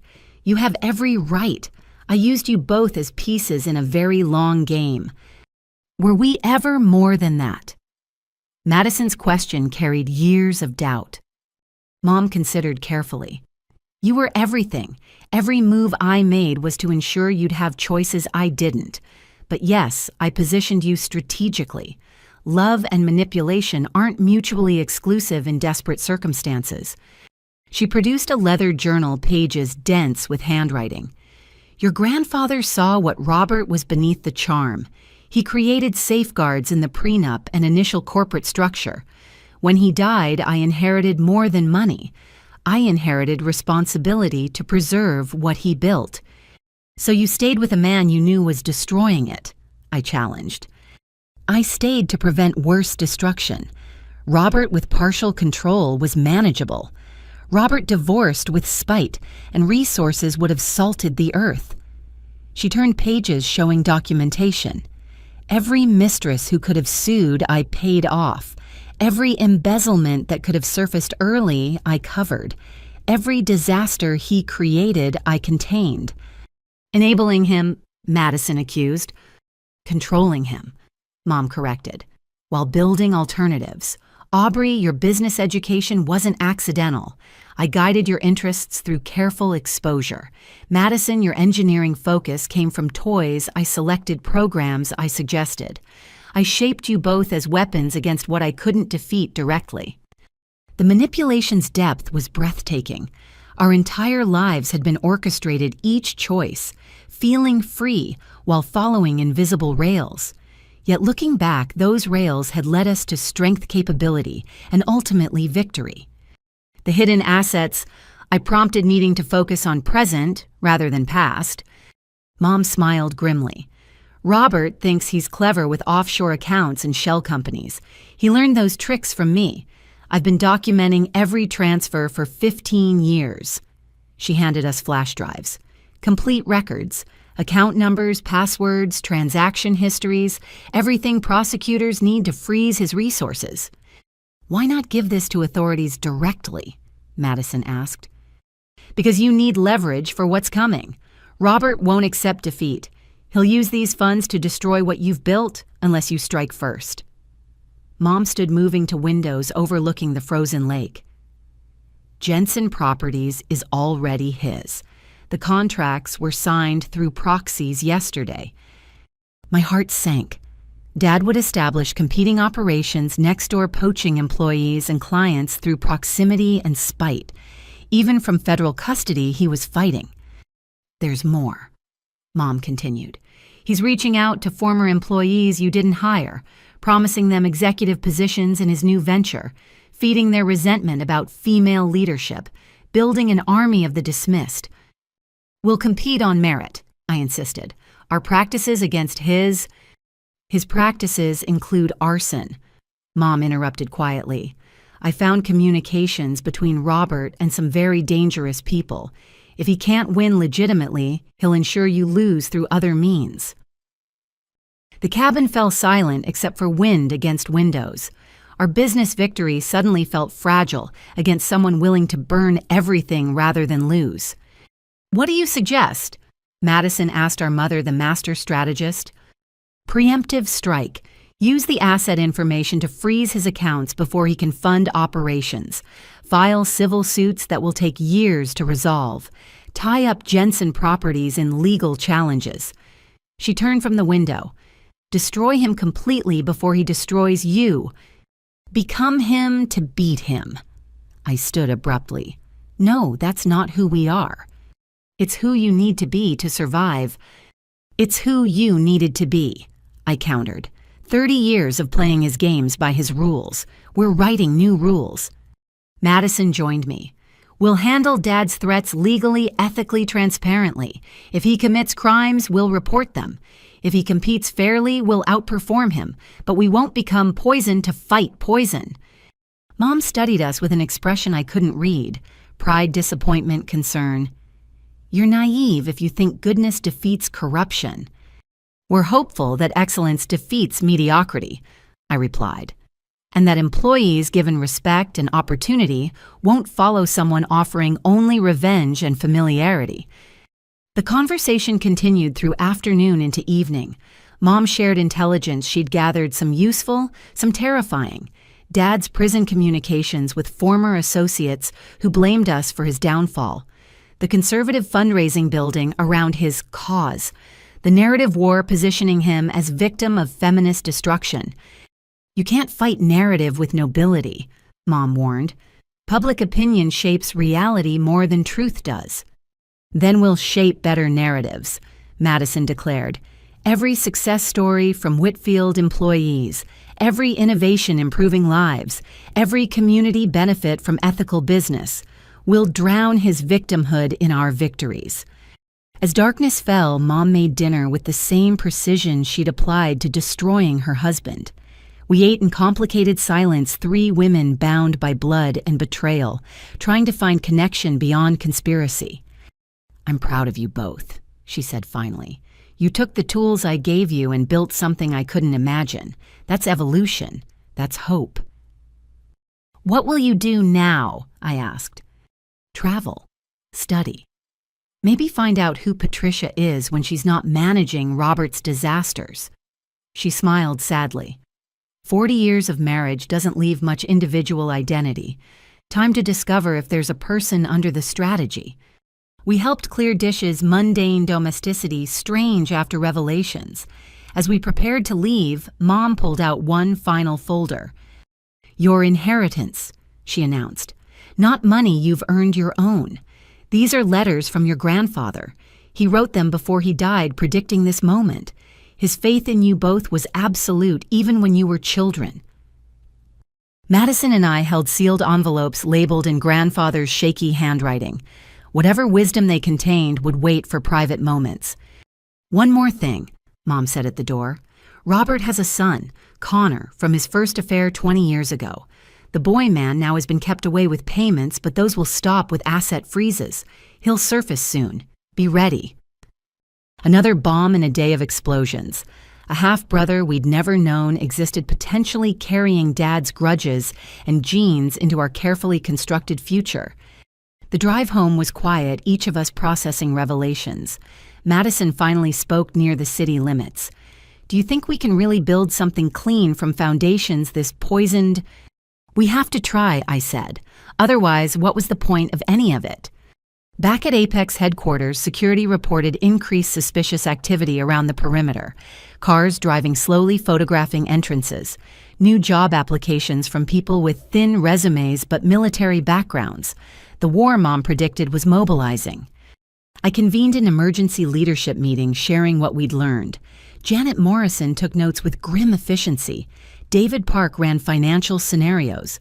Our team of formerly dismissed Whitfield employees understood the stakes viscerally. "He wants to recreate the old Whitfield," Janet observed. "The one where people like us knew our place. We can't let that happen." "We won't," I promised. "But we fight with our values, not his." Security increases legal preparations, and most importantly, continued excellence. Every day we succeed ethically proves his methods obsolete. That night, alone in my office, I opened Grandfather's letter. His words reached across death with startling prescience. "Aubrey, by now you've discovered what Robert is and what Patricia hid. Don't judge either too harshly. Weak men often mask fear with cruelty. Strong women sometimes survive through subterfuge. You have the chance to be neither, and both strong enough to show weakness, clever enough to choose honesty. Build something worthy of the hopes I place in you." I folded the letter carefully, adding his faith to the weight I already carried. Tomorrow would bring new battles in this war between old and new spite and hope, the past's poison and future's possibility. But tonight I had work to do, strategies to plan, employees to protect, an empire to strengthen against the storm we all knew was coming. Dad might have hidden assets and bitter allies, but we had something more powerful, people who believed in what we were building. In the end, that would determine which Whitfield legacy survived. The formal transfer ceremony was scheduled for December 1st, a date chosen for its symbolic weight, the first day of the last month, marking endings and beginnings simultaneously. What should have been a simple signing became corporate theater when Mom emerged from her strategic absence to make it unforgettable. She arrived at Whitfield Manufacturing's headquarters in a black town car, stepping out in a severe suit that meant business. The assembled media, expecting routine coverage of an acquisition, suddenly had their story's protagonist. Patricia Whitfield had been invisible for so long that her presence electrified the atmosphere. "Mrs. Whitfield, where have you been? Are you supporting your daughter's takeover? What's your response to your husband's arrest?" She walked past them all with serene purpose, her silence more commanding than any statement. Madison and I waited in the boardroom, documents prepared when she entered with an additional briefcase we hadn't expected. Before we proceed, Mom announced to the room of lawyers and board members, "There's the matter of majority ownership." She produced papers that made our corporate attorney, Catherine Walsh, inhale sharply. "You've held 73% all along." 76% actually, Mom corrected. "I've been quietly acquiring shares from minority holders for 2 decades. Robert never checked the math behind holding companies. His assumption that I couldn't understand complex finances was useful." The revelation shifted everything. We hadn't needed to maneuver or negotiate. Mom could have handed us the company any time. Instead, she'd let us earn it, prove ourselves capable of taking what she'd preserved. Why the elaborate dance? Madison asked what everyone was thinking. "Because inherited power corrupts differently than earned power," Mom replied.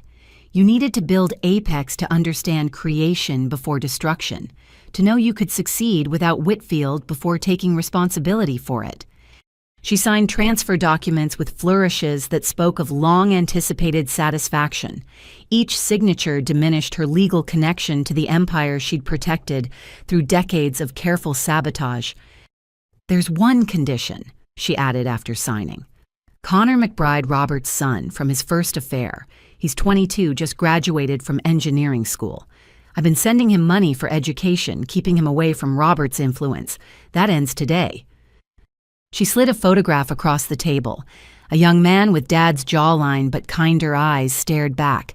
Our half-brother hidden like a shameful secret, now entering our complicated equation.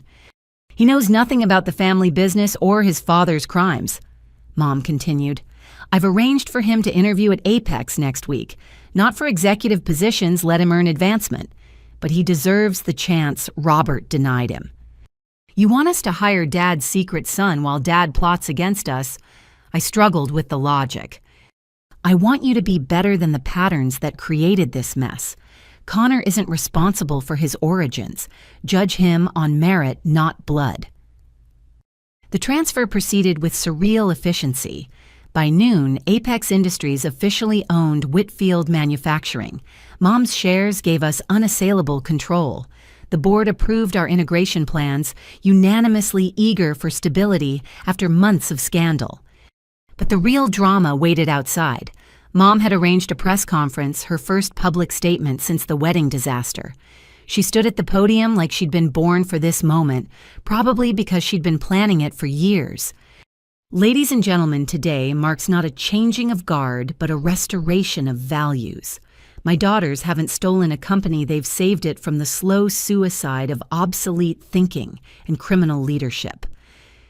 She spoke for 20 minutes, each word precisely chosen to reshape narrative. Robert wasn't a victim, but a cautionary tale. Madison and I weren't rebellious daughters, but innovative leaders. Apex Industries wasn't destroying tradition, but evolving it. "I stayed silent too long," she admitted with calculated vulnerability. "Enabled through inaction. My daughters found courage I lacked. They built what I could only preserve. Whitfield Manufacturing's future is finally as bright as its past was supposed to be." The masterclass in public relations left reporters scrambling to adjust storylines. Mom had given them a better drama, the enabling wife who'd secretly saved everything passing torches to daughters who'd forged new paths. It was partially true, which made it entirely believable. After the conference, she pulled us aside privately. "The media war is yours now. I've tilted the battlefield, but you must win it." "Will you stay?" Madison asked. "Help us integrate operations." "No. My presence would undermine your authority. Besides," she smiled with something like peace, "I've spent 40 years managing Whitfield crises. Time to discover who I am without that burden." She left that afternoon for Europe, promising only to remain reachable for emergencies. Her departure felt like another abandonment until I realized it was actually trust. She'd given us everything and gotten out of the way the ultimate parental gift. Connor McBride arrived the following Tuesday, nervous energy barely contained in an ill-fitting suit. He had Dad's height, but carried himself with uncertainty rather than arrogance. His resume showed solid education internships at reputable firms and no mention of his parentage. "Thank you for considering me," he began formally. "I know my application came through unusual channels." "Every application here is unusual," I replied, studying him for signs of Dad's poison. "Tell me why manufacturing interests you." His answer surprised me. Connor spoke passionately about sustainable production, about America's need to innovate rather than offshore, about engineering's responsibility to enhance human dignity rather than replace it. Either he was an excellent actor or genuinely believed in principles Dad had mocked. Madison conducted the technical interview, returning impressed. "He's brilliant, not just competent, innovative. His senior project involved biodegradable composites that could revolutionize packaging. But he's Dad's son," I voiced our shared concern. "So are we," Madison countered. "Biology isn't destiny. We proved that." We hired Connor for our engineering development program, deciding Mom's faith deserved reciprocation. His first weeks passed without incident beyond exceptional performance. He arrived early, stayed late, and treated everyone from janitors to executives with equal respect. The revelation came during a team lunch when someone mentioned the Whitfield acquisition. Connor's fork paused midair. "Whitfield? That's the company Robert Whitfield founded. You know him? Janet Morrison asked carefully. He's my biological father, though I've never met him. My mom said he wasn't interested in children from outside arrangements. His bitter laugh carried years of rejection. I used to research him obsessively, trying to understand why I wasn't worth knowing. Finally realized the fault was his, not mine. The table fell silent until I spoke. He's our biological father, too, which makes you our half-brother. Connor's face cycled through shock understanding and something like relief. You're the daughters he bragged about in business magazines, the ones getting perfect educations and bright futures. He laughed again, less bitter. Guess that didn't work out as planned. Nothing with Robert Whitfield works as planned, Madison said. Welcome to the family of disappointments who exceeded expectations. That evening, Connor found me alone in my office. Did you know when you hired me, Mom told us she thought you deserved chances Dad denied you. Patricia Whitfield arranged this. He shook his head in wonder. She sent money all through school, never asked for anything, just insisted I graduate. I thought she was guilty about the affair. Now you understand she plays long games, though I think with you she was just being kind. Connor proved valuable beyond engineering brilliance. His existence had taught him empathy for the dismissed patients with the overlooked and drive to prove worth beyond birthright. He became bridge between old guard Whitfield employees and new Apex Energy trusted by both because he belonged to neither. Dad learned about Connor's employment during a prison phone call Madison recorded. His rage was incandescent. The son he'd hidden was now working for the daughters who'd betrayed him. Another piece of his past turned against him. I'll destroy them all, he ranted to his lawyer. Every ungrateful child, every traitorous woman. They'll beg for mercy before I'm done. But his resources were dwindling. Mom's intelligence had helped prosecutors freeze 17 offshore accounts. His shadow company struggled to launch without funding. Former employees he'd courted chose stable jobs at Apex over uncertain promises from a federal defendant. The integration of Whitfield and Apex proceeded with surprising smoothness. Employees who'd suffered under Dad's management flourished with respect and resources. Production efficiency increased 40% in 3 months. Client satisfaction scores reached record highs. We're actually doing it, David Park reported at quarter's end. Profitable, ethical, and innovative. The trifecta Dad said was impossible. But success attracted new challenges. Competitors who dismissed us as family drama now recognized genuine threat. Larger corporations began circling, some offering partnership, others plotting acquisition. The business world had noticed Whitfield's transformation and wanted pieces of our success. Let them circle, I decided. We're not for sale at any price. This isn't just business anymore. It's proof that principles and profit can coexist. Madison nodded agreement, then added quietly, check your personal email, something you need to see. The message was from an address I didn't recognize, but the content made authorship clear. Dad had written from federal custody, somehow circumventing monitored communications. His words dripped with venom disguised as paternal concern. My daughters, you think you've won, but the war has barely started. Every enemy I've made over 30 years will come for you. Every mistake will be magnified, every weakness exploited. You wanted the throne. Enjoy defending it against wolves you can't imagine. I'll be watching your fall with satisfaction that prison can't diminish. Blood matters, girls, and you've spilled ours. I forwarded it to Catherine Walsh for documentation, then deleted it from my mind, if not my memory. Dad could plot from his cell, but we had an empire to run and principles to uphold. That night, I stood where his executive desk once dominated, now replaced by collaborative workspace. The transfer of power was complete, not just legal documents, but philosophical revolution. Where one man's ego had ruled, dozens of voices now contributed. Where fear had motivated respect, now inspired. Madison joined me, raising coffee cups and a toast. to hostile takeovers that became healing transformations, to family businesses that finally serve families, I added. Connor appeared with his own cup, completing our unlikely triumvirate. To disappointing fathers by succeeding wildly, we drank to that 3 products of Robert Whitfield's carelessness, who'd chosen creation over his destruction. The empire he'd built on others' backs now stood on its own. Merit transferred to hands that understood power's purpose was elevation, not domination. Tomorrow would bring new challenges. Dad's threats weren't entirely empty. Business sharks did circle. Integration growing pains persisted. But tonight, in offices that had echoed with tyranny, hope had firmly taken residence. The transfer was complete. Now came the harder task, proving we deserved it.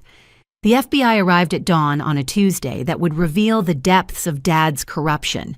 Not just financial crimes, but a web of malice that made previous revelations seem quaint. I was reviewing production reports when Catherine Walsh called her usually calm voice tight with urgency. They found more than fraud, Aubrey. You need to see this immediately.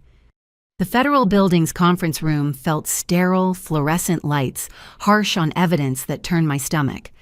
Lead investigator Special Agent Diana Martinez spread documents like tarot cards predicting disaster. Your father maintained detailed records of what he called insurance policies, she began, not financial instruments, leverage against anyone who might threaten him.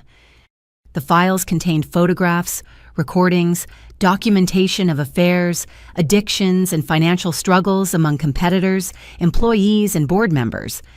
Dad had spent decades collecting secrets like weapons, ready to destroy anyone who crossed him. This is industrial blackmail, Agent Martinez continued. But it gets worse. We found correspondence with private investigators, some with flexible ethics. He was building psychological profiles on both of you for years. She showed me reports dating back to my college years. Every relationship documented, every failure cataloged, every vulnerability assessed for future exploitation. Madison's file was equally invasive, including speculation about her sexuality, based on her reluctance to date Dad's approved candidates. He was planning to use this if we ever challenged him, Madison asked, voice hollow. He was using it, Martinez corrected. 3 of your Apex employees received anonymous packages last month containing compromising information about their pasts. The message was clear: leave Apex or be exposed. My mind raced. Who we need to protect? They've already come forward. Your culture of transparency apparently extends to mutual protection. Each employee reported the blackmail attempt immediately. Janet Morrison, I realized. She'd seemed troubled recently, but attributed it to integration stress. David Park had been unusually security conscious. Even Marcus Williams had mentioned old ghosts surfacing. There's something else, Martinez said carefully. The life insurance policies your mother mentioned. We found 7 more. Various employees and competitors who died in accidents over the past 15 years. We can't prove murder, but the pattern is suspicious. The room spun slightly. I'd known Dad was ruthless, but this suggested actual evil. Madison gripped my hand as Martinez continued the horrific inventory. We also discovered he hired actors to infiltrate your company, some as employees, others as clients. They were feeding him intelligence while creating subtle sabotage. We've identified 4 so far. She provided names and photos. My stomach dropped, recognizing 2 recent hires I'd personally approved. Their performances had been flawless, eager workers, grateful for opportunities. Instead, they were Dad's eyes and hands inside our walls. We'll handle arrests quietly, Martinez assured us. But you need to audit everything they touched. Assume compromised systems, leaked strategies, potential dormant sabotage. The meeting continued for 3 hours, each revelation worse than the last. Dad hadn't just been a toxic leader or financial criminal. He'd been constructing a system of control that would let him destroy any threat from prison or freedom. Why keep such detailed records? Madison wondered. It's self-incriminating. Narcissism, Martinez explained. He needed documentation of his cleverness. Plus, blackmail only works if you can prove you have dirt. These files were his arsenal's inventory. We left federal custody in stunned silence. The empire we'd inherited wasn't just financially compromised, it was ethically radioactive. Every relationship potentially surveilled, every success possibly sabotaged, every person near us potentially threatened. Back at Apex, I called an emergency all-hands meeting. Complete honesty felt like the only path through this minefield. We've discovered Robert Whitfield engaged in systematic blackmail and surveillance. I announced to 300 assembled employees. Some of you may have been targeted. Some may be targets now. We're implementing immediate security measures and offering support to anyone feeling threatened. The response surprised me. Instead of panic, solidarity emerged. Employees shared their own experiences with Dad's manipulation. Support groups formed spontaneously. IT volunteered to sweep systems for surveillance. Legal offered pro bono services to anyone being blackmailed. Janet Morrison stood up. He tried to shame me for a bankruptcy 20 years ago when my ex-husband's gambling destroyed our finances. But I'm not ashamed. I survived and rebuilt. That's strength, not weakness. Others followed her lead secrets, losing power in the light of community. By meeting's end, Dad's carefully collected leverage had become testimonies of resilience.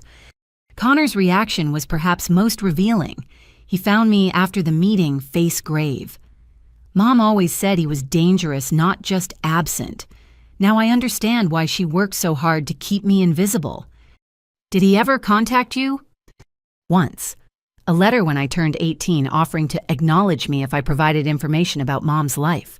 I burned it. He paused. I thought I hated him for abandoning me. Now I'm grateful he did. The security audit revealed the infiltrators' damage was mostly intelligence gathering rather than operational sabotage. They documented our strategies, client relationships, and internal dynamics, but hadn't corrupted systems. Small mercy in an ocean of violation. More disturbing were the psychological profiles Dad had commissioned on Madison and me. Expert analysts had studied our decisions, predicted our responses, identified our breaking points. One report, chillingly accurate in its assessment, Aubrey values ethical success above financial gain, exploit by forcing choices between principle and profit. Madison craves parental approval despite rebellion, manipulate through conditional acceptance. He knew us better than we knew ourselves, Madison said, reading her profile. Every strength mapped to a weakness, every value turned to vulnerability. But he still lost, I reminded her. All that knowledge, all those weapons, and we still won. Because he understood our psychology, but not our character. The next weeks brought cascading revelations as investigators followed Dad's paper trails. Bribes to city inspectors ensuring competitors faced regulatory harassment, honey traps set for rival executives, even a plan to frame Thomas Chen for embezzlement if Odyssey Automotive had renewed their contract. Each discovery required response, lawyers to contact victims, security to enhance, therapists to support traumatized employees. The cost of cleaning Dad's corruption exceeded the monetary theft he'd committed. We should walk away, Madison suggested one exhausted evening. Sell to a corporation without history. Start fresh somewhere clean. There is nowhere clean, I replied. Every success has shadows. The difference is whether we let shadows define us or drive us toward light. Connor, working late on sustainable packaging innovations, looked up from his desk. Besides, quitting would prove him right, that we're too weak for the throne we claimed. He was right. Dad's prison communications, now fully monitored, showed gleeful anticipation of our collapse under revealed weight. He expected the exposure of his sins to bury us in their stench. Instead, we were composting them into fertilizer for something better. The transformation wasn't easy. Some employees quit unable to work where they'd been surveilled. Some clients distanced themselves from the scandal. Stock value dropped 20% before stabilizing. Every day brought decisions between expedient choices and ethical ones. But unexpected support emerged too. Competitors Dad had sabotaged offered partnerships. Employees he'd blackmailed became our fiercest advocates. Communities that had suffered his predatory practices celebrated our reforms.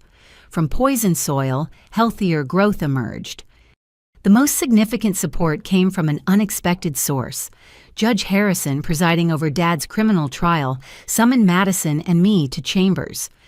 "Your father's attorney is pushing for a plea deal," he informed us. "Reduced sentence in exchange for revealing where remaining hidden assets and blackmail materials are stored. As victims, you have input on acceptance." "What do you recommend?" I asked. "Justice suggests maximum punishment. Pragmatism suggests getting those weapons out of circulation. Your employees deserve protection from future exposure." He studied us carefully.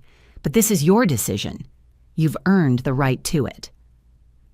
Madison and I conferred privately. Dad offering information meant he had more hidden arsenals. Leaving them undiscovered risked future devastation. But dealing with him felt like negotiating with terrorism.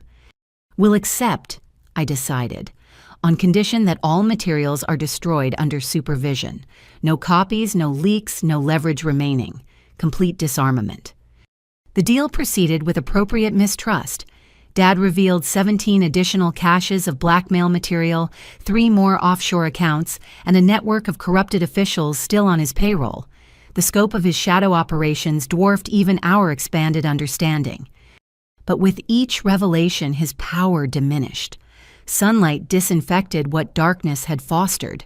Officials were arrested. Accounts were frozen. Blackmail materials were incinerated. The infrastructure of intimidation collapsed systematically. During one supervised call, Dad made a final attempt at manipulation. "You think you're heroes, but you're just lucky. I built that company from nothing. You inherited my work and call it your virtue."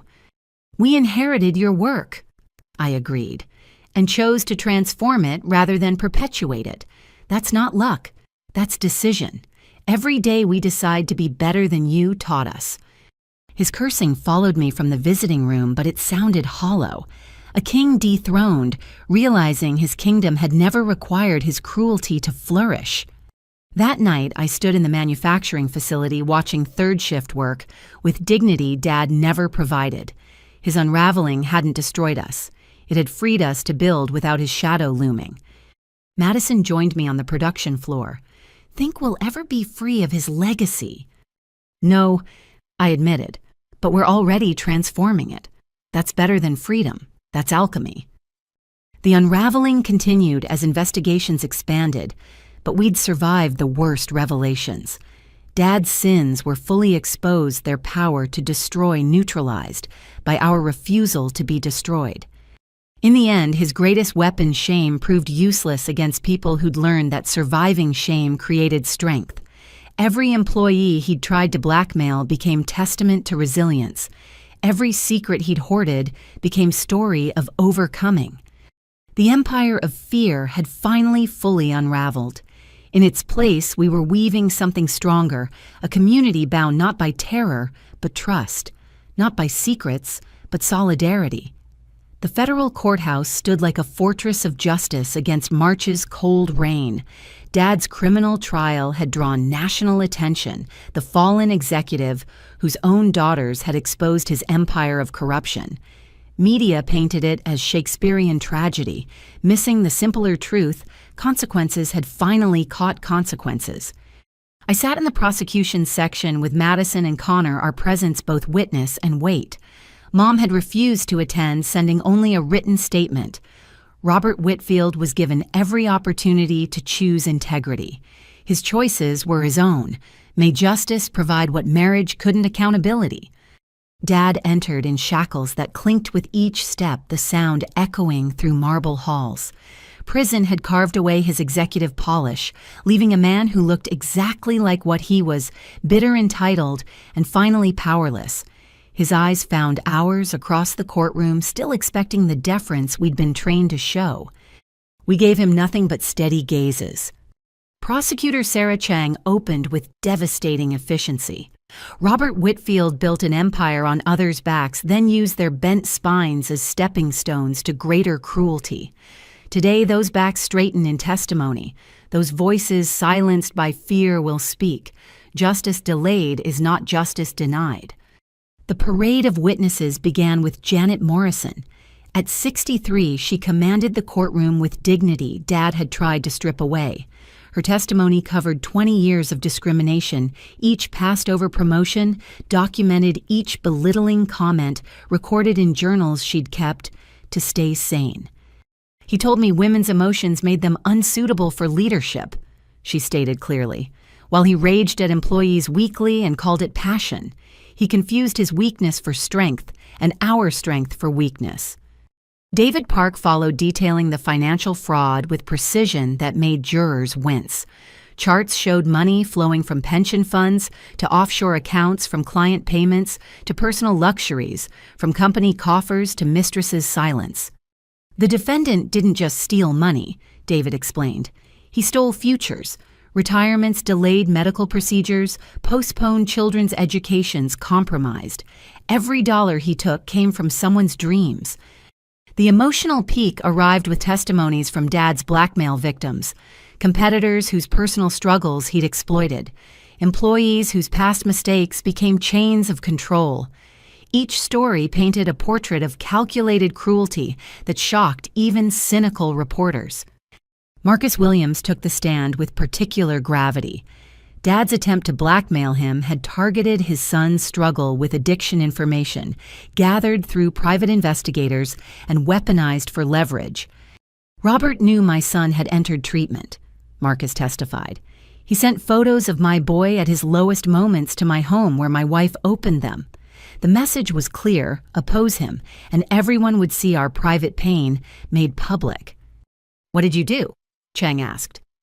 I doubled down on mentoring his daughter, because bullies expect fear to breed compliance.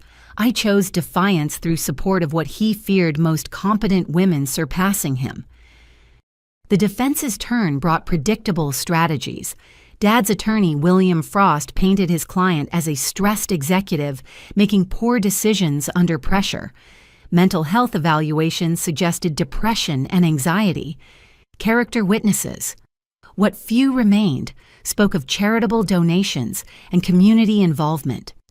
Robert Whitfield built a company that employed hundreds, Frost argued. Yes, mistakes were made, but destroying this man serves no purpose except revenge disguised as justice. Then Dad took the stand against counsel's advice.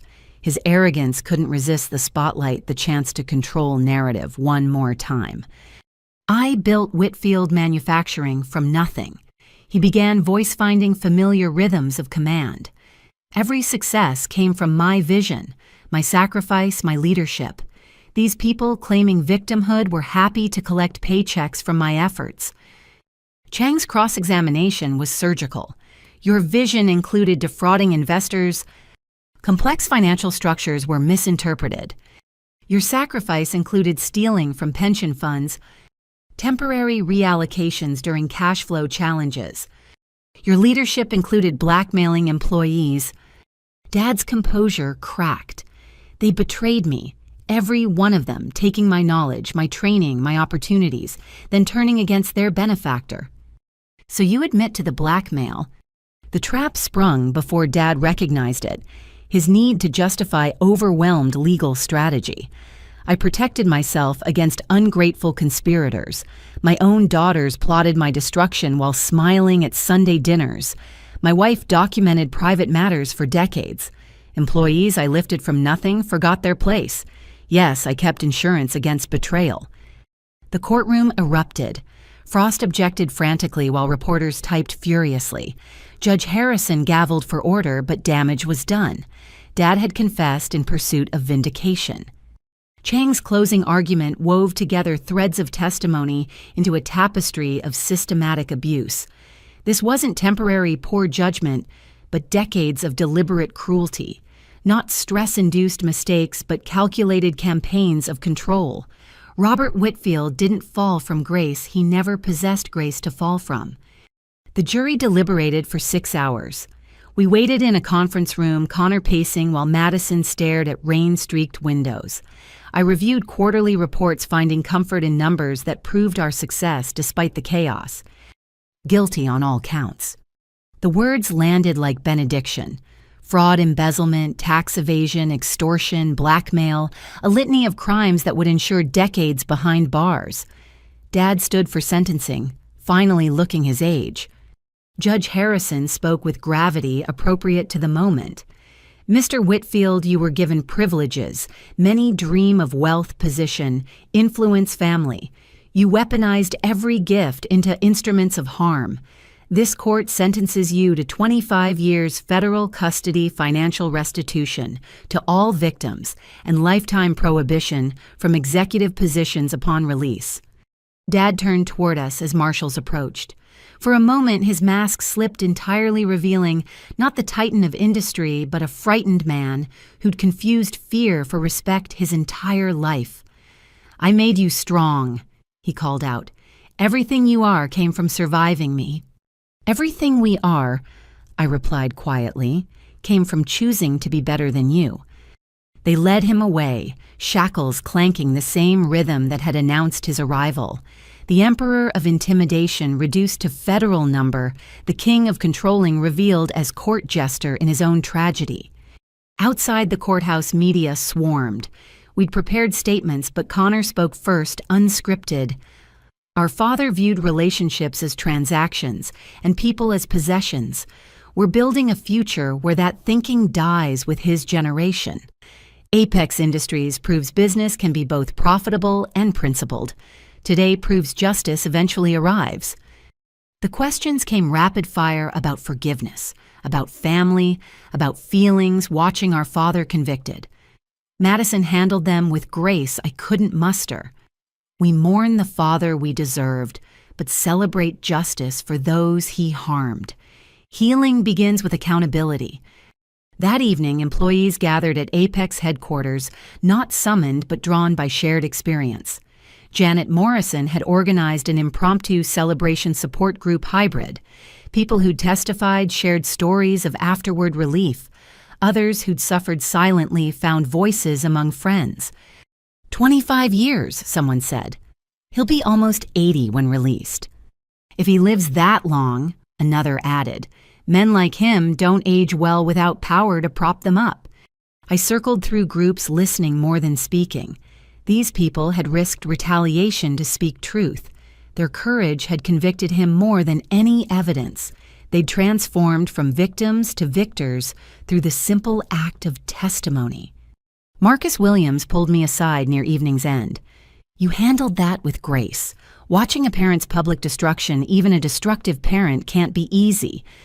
Easier than watching him destroy others, I admitted. At least this destruction serves justice. Connor overheard and joined us. You know what's strange? I spent my childhood wondering why he didn't want me. Now I'm grateful he didn't. Imagine growing up under that influence directly. We did, Madison said, approaching with drinks. And look how well adjusted we turned out. Only took complete corporate warfare and federal intervention to process our daddy issues. The bitter humor helped, as did the solidarity. We'd survived not just his abuse, but its exposure. The reckoning was complete, not just legal judgment, but emotional resolution. Later, alone in my office, I pulled up Dad's earliest emails about Apex Industries, his dismissal of another venture capital play that would fail within a year, his certainty that traditional methods would outlast innovation, his fundamental misunderstanding of what we were building. We hadn't just survived his predicted timeline. We'd transformed his company, exposed his crimes, and created the community he'd tried to prevent. Every employee he'd terrorized now worked with dignity. Every innovation he'd stifled now flourished. Every relationship he'd poisoned had been purified through transparency. My phone buzzed with a message from Mom watching verdict coverage from somewhere in Switzerland. Justice served. Now serve something better. Build the future he feared, one where people matter more than power. I looked out at the production floor third shift beginning their work. In cells Dad had used for storage of blackmail materials, we now stored employee recognition awards. Where he'd hung portraits of himself, we displayed innovation timelines featuring every contributor. His executive bathroom had become a nursing room for new mothers. The reckoning was complete. Robert Whitfield would spend decades contemplating the empire he'd lost through cruelty. We'd spend those same decades proving kindness built stronger foundations. Justice had been served. Now it was time to serve something greater. 7 months after Dad's conviction, Apex Industries hummed with the energy of transformation, realized. I stood before our 5th expansion announcement this time, different from the others. We weren't just growing, we were fundamentally reimagining what American manufacturing could be. Today we launched the Whitfield Apex Innovation Center. I announced to assembled employees, media, and community leaders. Not a monument to the past, but an incubator for futures where dignity and productivity dance together. The name choice had been Madison's idea. Whitfield represents where we came from, she'd argued. Apex shows where we're going. Both parts of our story deserve recognition. The hyphen between them carried the weight of transformation. Connor cut the ribbon with scissors designed by our apprenticeship program, former high school dropouts we'd trained in precision tooling. Their pride in contributing to this moment reflected everything we'd built from Dad's ruins. Inside the center glass walls revealed labs where innovation happened transparently. No more closed doors hiding brilliant ideas or crushing spirits. Janet Morrison led tours through facilities she'd designed, every detail reflecting lessons learned from decades of exclusion. This makerspace is available to all employees, she explained to visitors. From production floor to C-suite, everyone can prototype ideas. Innovation isn't limited by title or tenure. Madison demonstrated our patent-sharing program on massive screens. Traditional companies hoard intellectual property. We share it. Every patent developed here includes the inventor as co-owner. Your brilliance benefits you, not just the company. The financial impact was already evident. Employees who'd hidden ideas under Dad's regime were filing patents weekly. Their profit participation motivated excellence while ensuring fair compensation. Revolutionary concepts emerged from unexpected sources: a janitor's efficiency improvement, a security guard's safety innovation. This is unsustainable. Harrison Sterling Jr. announced loudly enough to ensure reporters heard. He'd returned from European exile to salvage family reputation, attending our launch to demonstrate no hard feelings about the failed wedding. "You're giving away competitive advantages," he continued with practiced concern. "Shareholders won't tolerate such generosity long term." "We are the shareholders," Madison replied smoothly, "and our tolerance for investing in human potential is infinite. Besides, our returns speak louder than your theories." She wasn't exaggerating. Apex Industries had posted 40% growth over 7 months. Client retention reached 98%. Employee satisfaction scores broke industry records. Turns out, treating people with respect was profitable. Revelation only shocking to those who'd never tried it. The transformation extended beyond business metrics. Mom emerged from her travels, transformed herself, attending the launch in clothes that reflected adventure rather than armor. She'd spent months hiking through Nepal, studying art in Florence, rediscovering the woman Robert had tried to erase. "I'm proud of what you've built," she told us privately, "but prouder of who you've become. You took poison and made medicine. That's alchemy I never mastered." "You gave us the tools," I reminded her. "I gave you survival skills. You chose to thrive instead. That's entirely your achievement." Connor's integration into our family had been the year's unexpected gift. He brought perspective we'd lacked, someone who'd grown without Dad's direct influence, but understood its shadow. His innovations in sustainable packaging were revolutionizing our environmental impact. "I've been thinking," he said during our family dinner, "a new tradition replacing the performative Sunday meals of our past. What if we created a foundation for other forgotten children, kids whose parents prioritized power over presence?" "Define forgotten," Madison prompted. "Children of affairs like me, kids disowned for not meeting expectations, teenagers aging out of foster care, anyone whose potential gets dismissed because their origins are inconvenient. His passion reflected personal understanding. We could provide scholarships, mentorship, connections. What Mom did for me, systematized. The idea resonated deeply. Within weeks, the Whitfield Apex Second Chances Foundation was established. Connor led it with energy that suggested purpose finally found.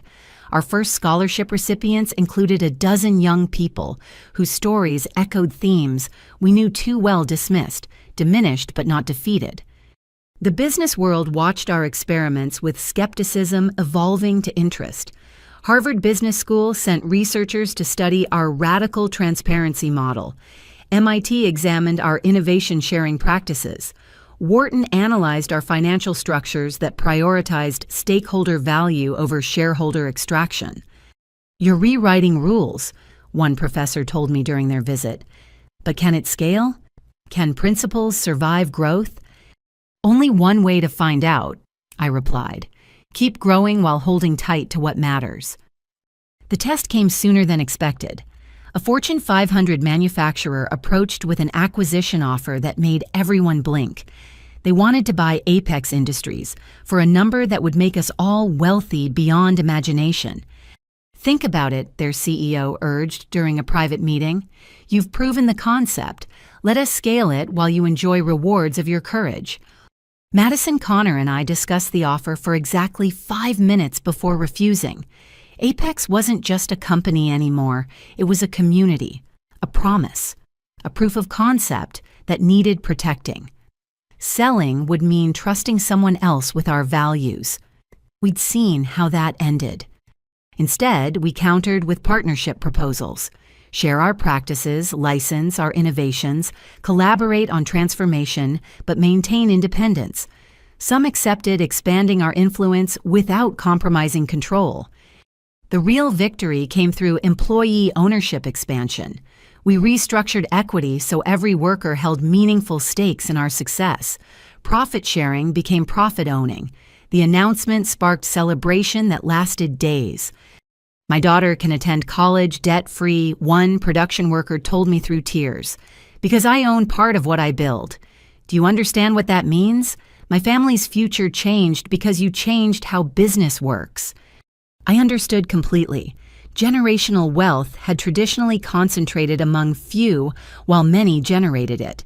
We were diluting that concentration, spreading prosperity across contributors rather than collectors. Dad learned about our successes through prison communications. His responses grew increasingly unhinged letters to former associates, begging for sabotage funds, calls to distant relatives, seeking loans for revenge plots. All monitored, all impotent, all evidence of a man unwilling to accept his irrelevance. "He's never going to stop hating us," Madison observed after another intercepted threat. "Hatred requires energy better spent building," I replied. "Let him exhaust himself against walls he created." The rebuilding continued across every aspect of operations. Where Dad had ruled through fear, we led through inspiration. Where he'd hoarded credit, we shared recognition. Where he'd created dependence, we fostered independence. 6 months into the rebuilding, something remarkable happened. 3 of Dad's former mistresses approached us with a proposal. They'd connected through the trial, finding solidarity in shared manipulation. Now they wanted to contribute to healing. "We were part of the problem," Sandra Kim acknowledged. "Accepting his money for silence enabled continued abuse. We want to establish a fund supporting employees he harassed who couldn't afford to speak up." Jennifer Barnes added, "Some of us were victims, some opportunists, most a combination, but we all have resources he provided that could serve better purposes." Their fund eventually supported 17 former employees in launching their own businesses. Women and men who'd been driven out by Dad's toxicity now competed fairly in the marketplace. Some became our suppliers, coming full circle from victims to partners. The Innovation Center's first anniversary approached with anticipation. We'd promised transparency about results, and delivery day arrived. Madison presented the numbers to packed auditoriums and live stream audiences. Patents filed, 237. Jobs created, 892. Environmental impact, 40% reduction in waste, 60% decrease in energy consumption. Employee satisfaction, 96% positive. Revenue growth, 73% year over year. But numbers only tell part of the story. Madison continued. The real measures are marriages saved because financial stress decreased. Children who know their parents' work has meaning. Communities thriving because local business thrives. Dignity restored, potential realized, futures secured. The applause felt different from recognition Dad had craved. This was appreciation for collective achievement, not individual aggrandizement. Everyone clapping had contributed to the success they celebrated. That evening, as employees and families enjoyed the anniversary party, I found myself in Dad's former office, now a communal meeting space. His imposing desk had been replaced by modular furniture that encouraged collaboration. His wall of personal accolades had become a rotating display of employee achievements. Connor found me there holding 2 cups of coffee. Thinking about him. Thinking about us, I corrected. Who we might have been if he'd been different. Who we became because he wasn't. You think we're better for the struggle? I think we're conscious of our choices because we've seen unconscious cruelty's consequences. That awareness is gift wrapped in trauma. Madison joined us, completing our unlikely triumvirate. 3 children of Robert Whitfield who'd chosen everything he'd rejected. In the building he'd built on others' backs, we stood on our own feet, lifting others as we rose. Year 1 down, Madison said, raising her coffee cup. Think we can keep this up? Only one way to find out. I echoed my earlier words. Keep building while holding tight to what matters. We toasted to that, to building, to holding, to mattering. The rebuilding wasn't complete because rebuilding never truly ends. It just evolves one choice at a time, one day at a time, one person at a time. In federal prison, a bitter man counted days while we made days count. The difference between destruction and construction, written in every decision, every innovation, every life improved by choosing creation over control. The empire was rebuilt. Now it was time to see how high principles could rise. The International Manufacturing Coalition's annual summit in Chicago had never seen anything like it. 5,000 industry leaders gathered in the convention center's main ballroom waiting for the CEO of the Year announcement. The betting money was on established giants leaders of corporations that measured success in centuries, not years. This year's recipient, the IMC president announced, represents a paradigm shift in American manufacturing. From the ashes of traditional authoritarianism, they've built something revolutionary, a company that proves profitability and principles are partners, not opponents. Madison squeezed my hand as he continued. Apex Industries' CEO has transformed not just a company, but an entire conversation about what business can be. Ladies and gentlemen, Aubrey Whitfield. The walk to that podium felt like crossing decades. In the audience, I saw faces that mapped our journey. Thomas Chen, whose trust had started everything, beaming like a proud uncle. Janet Morrison, tears streaming down her face, finally witnessing recognition of values she'd championed for 35 years. Our employees filled 3 tables, cheering with abandon that violated conventional corporate behavior. 5 years ago, I began voice steady despite the magnitude of this moment. I sat in a Philadelphia coffee shop with a choice: accept the slow death of my family's company under toxic leadership, or build something better. I chose building, but I didn't build alone. I told our story honestly, the family betrayal, the secret company, the dramatic revelation. But more importantly, I shared what we'd learned. That fear-based leadership was expensive inefficiency. That innovation thrived in transparency. That treating workers as partners rather than parts created exponential returns. Robert Whitfield taught through negative example. I continued seeing some audience members shift uncomfortably. Many had their own Roberts to reckon with. He showed us exactly how not to run a company. His failure became our blueprint for success reversed. The speech went viral within hours, not for its critique of traditional management, but for its hope. Young professionals shared clips with captions like, "This is the future I want to build."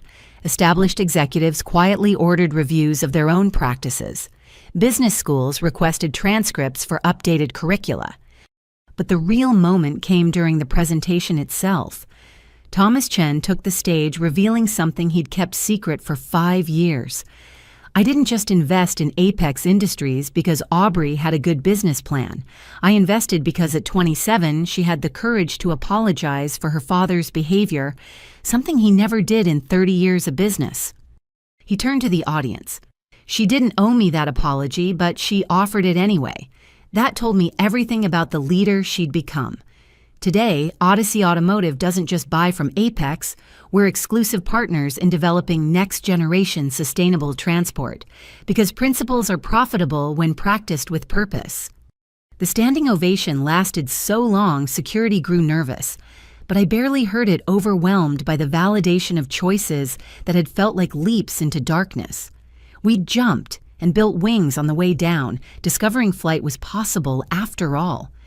The celebration afterward revealed the true scope of our impact. CEOs of competing firms approached with collaboration proposals. Investors offered funding for expansion. Universities wanted to establish research partnerships. The business world had noticed that our experiment was succeeding spectacularly. Marcus Williams pulled me aside, pride evident in his weathered face. "You've exceeded even my highest expectations. But success brings new challenges. Every innovative company faces the moment when principles meet pressure. Stay vigilant." His warning proved prescient when Monday brought coordinated attacks on multiple fronts. A mysterious, concerned citizens group filed environmental lawsuits despite our exceeding every standard. Anonymous complaints triggered labor investigations, though our workers were industry's best treated. Suddenly, suppliers faced unexpected delays fulfilling our orders.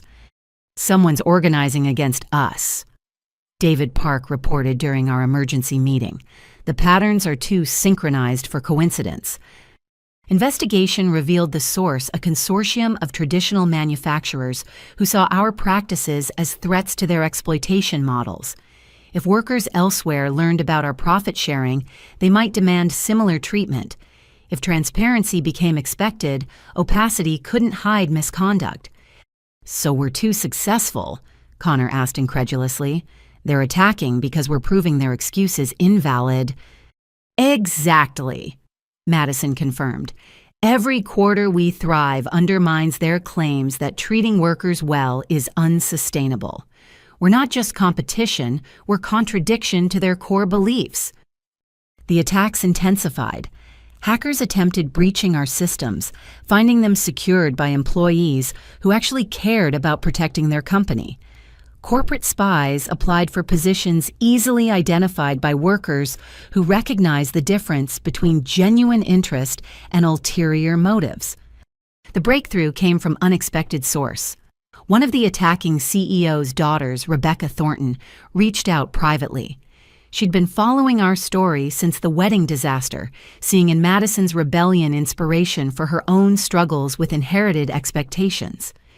"My father spends more energy fighting you than improving his own company," she revealed during a clandestine meeting. "He's terrified that if his employees learn about your profit sharing, they'll organize. Here's everything about their plans." The intelligence she provided was invaluable, not for counterattack, but for preparation. When the labor investigations arrived, our documentation was impeccable. Environmental inspectors found facilities that exceeded rather than met standards. Every attack bounced off preparations, leaving attackers looking petty. But we went further than defense.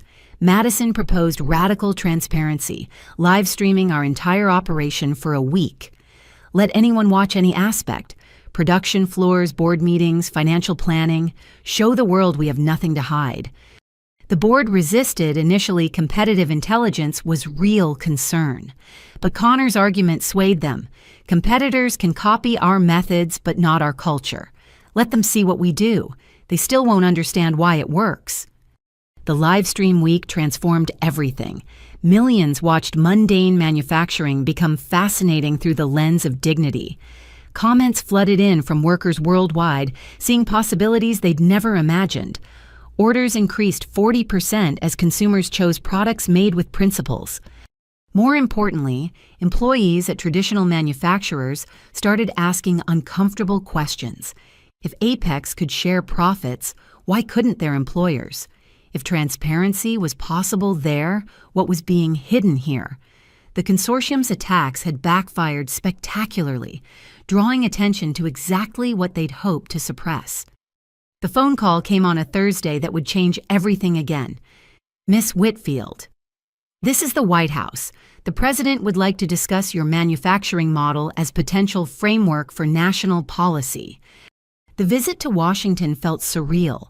Walking halls of power not as lobbyists seeking favors, but as practitioners sharing successes. Cabinet members took notes as I explained how treating workers as partners rather than costs had transformed productivity. Economists challenged assumptions while I provided data they couldn't dispute. You're suggesting fundamental reimagining of corporate structures, the Treasury Secretary observed. I'm reporting what actually works, I corrected. Theory is what traditional models claim. Practice is what we've proven. Workers with ownership stakes create better products. Transparency reduces costly oversight. Dignity drives productivity more than fear ever could. The policy discussions continued for months, with Apex becoming unofficial laboratory for progressive business practices. Not everyone appreciated this elevation. Dad, watching from federal prison, sent increasingly unhinged letters about his communist daughter destroying capitalism. Actually, Connor told reporters who asked about the accusation, "We're saving capitalism by proving it works better when everyone benefits. Our father confused exploitation with economics. We're just better at math." The international recognition peaked when Oslo called. The Global Business Ethics Award had never gone to an American company, Nordic businesses, usually dominating with their stakeholder models. But Apex Industries had proven American business could evolve beyond shareholder primacy. Standing in that Norwegian ceremony hall, I thought about the journey from a coffee shop conversation to global recognition. Madison and Connor flanked me as I accepted the award on behalf of every employee who'd chosen hope over history. This recognition belongs to everyone who believed business could be force for good. I said crystal trophy, reflecting lights like promises kept. To workers who trusted new leadership after suffering under old. To customers who chose products made with principles. To competitors who adapted rather than attacked. Change is collective, not individual. Mom attended the ceremony, her first public appearance since the trial. She looked radiant, not with expensive treatments, but with genuine peace. "You've built what I could only dream," she said afterward. "Proof that power doesn't require poison." "We built what you preserved for us to build," Madison replied. "Your patience gave us the chance." That evening, Oslo's business leaders hosted a reception where the real work happened. Scandinavian companies wanted partnerships. European unions sought consultation. Asian manufacturers explored licensing our innovations. What started as family drama in small-town America was reshaping global conversations about corporate responsibility. 5 years.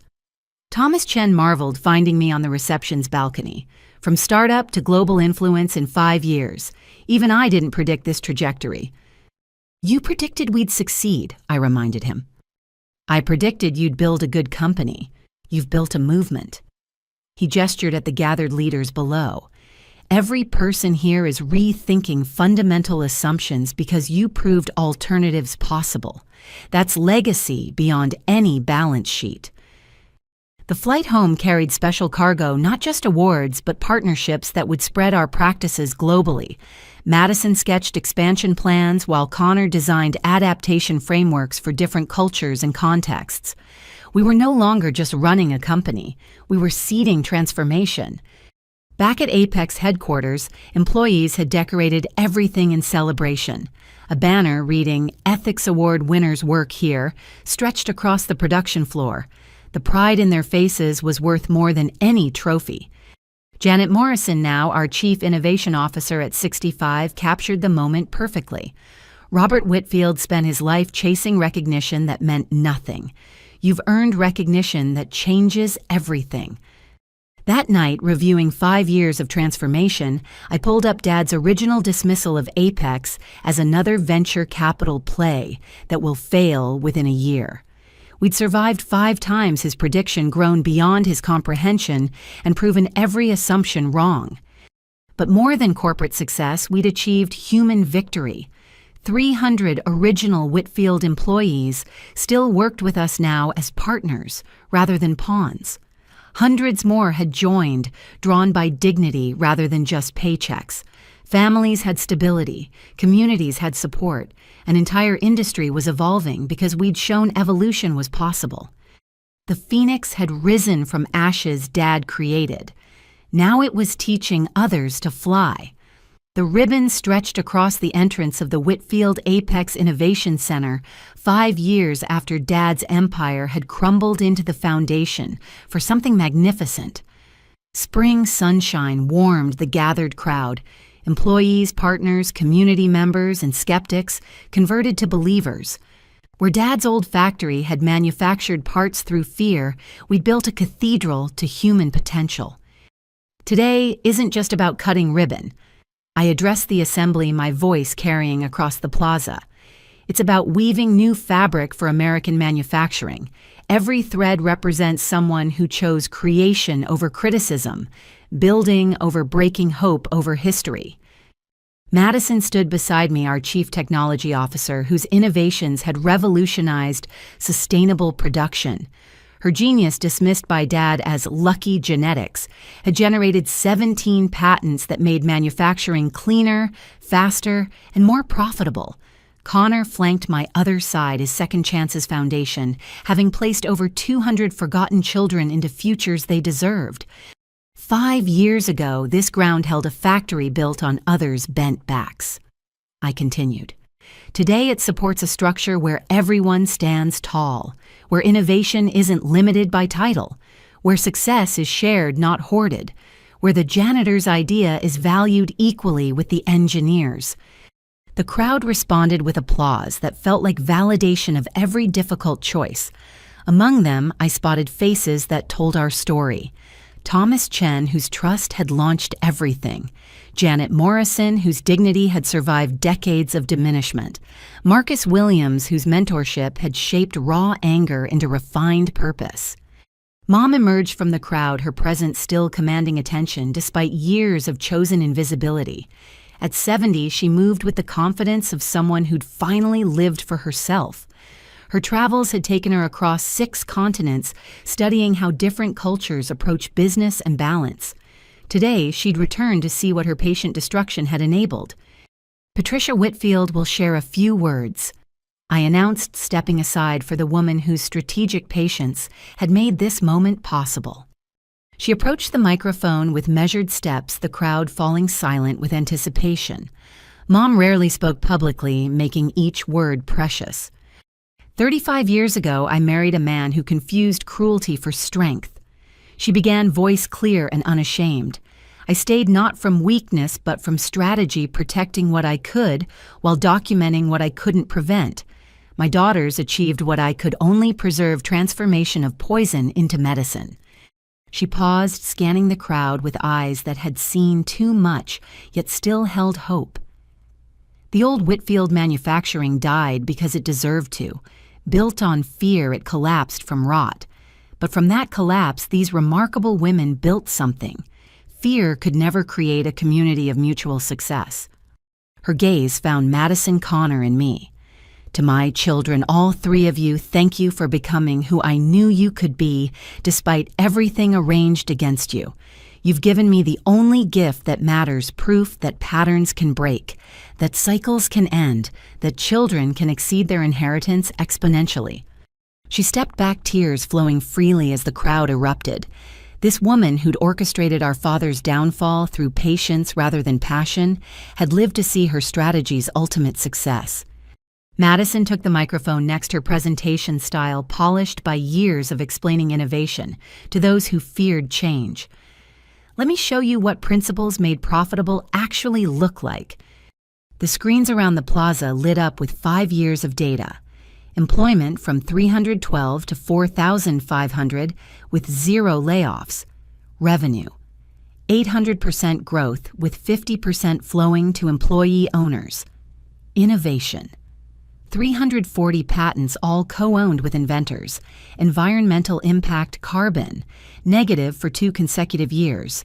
Community investment, $37 million in local programs. Employee satisfaction, 98% highest in manufacturing history. But beyond numbers, Madison continued, look at faces. The screens shifted to employee testimonials. Production worker Maria Gonzalez shared how profit sharing had funded her daughter's medical degree. Engineer James Park explained how innovation rewards had enabled him to care for aging parents without financial fear. Dozens of stories painted a picture of business as force for human flourishing.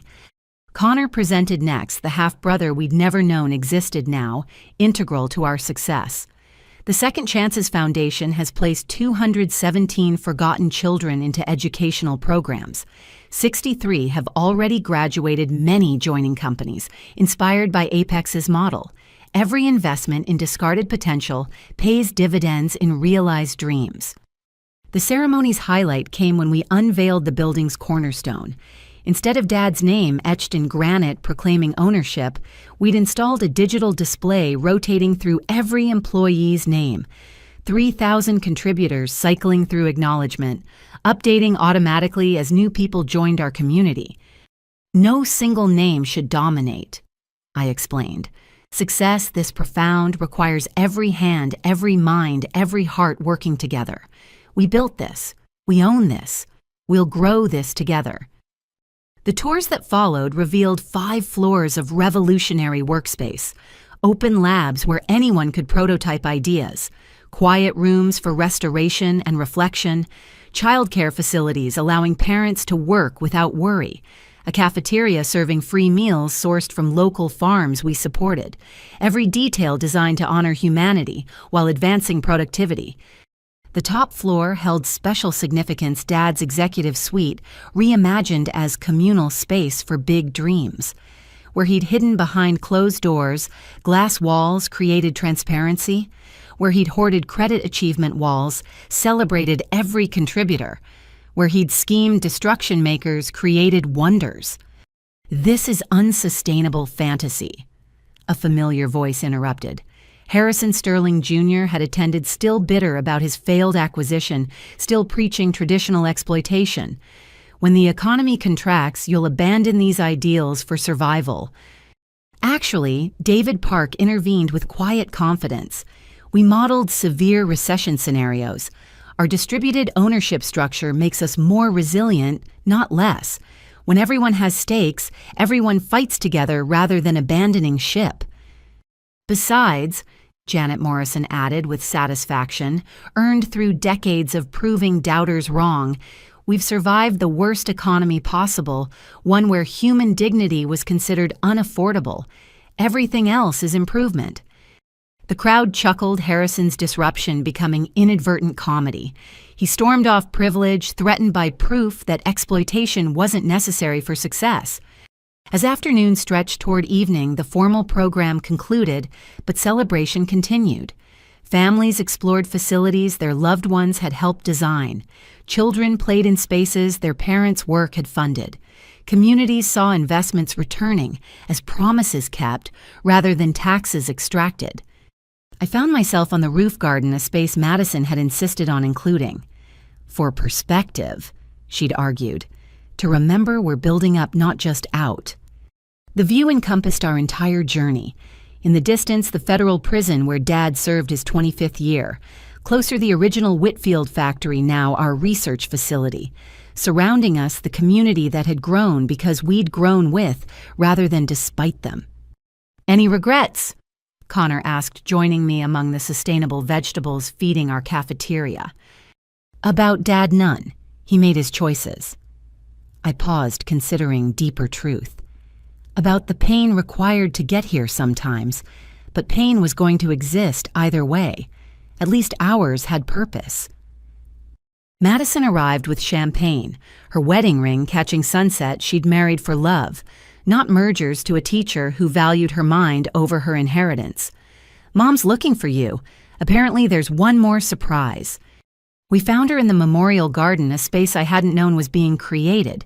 Plaques honored everyone, harmed by the old regime employees, dismissed careers destroyed, dreams deferred. But the centerpiece made us all catch breath. Robert J. Whitfield, the stone read, 1952 20, builder of structures, teacher through contrast. May his children's success provide the redemption he couldn't find himself. He's not dead, Connor observed, confused. His way of thinking is, Mom replied quietly.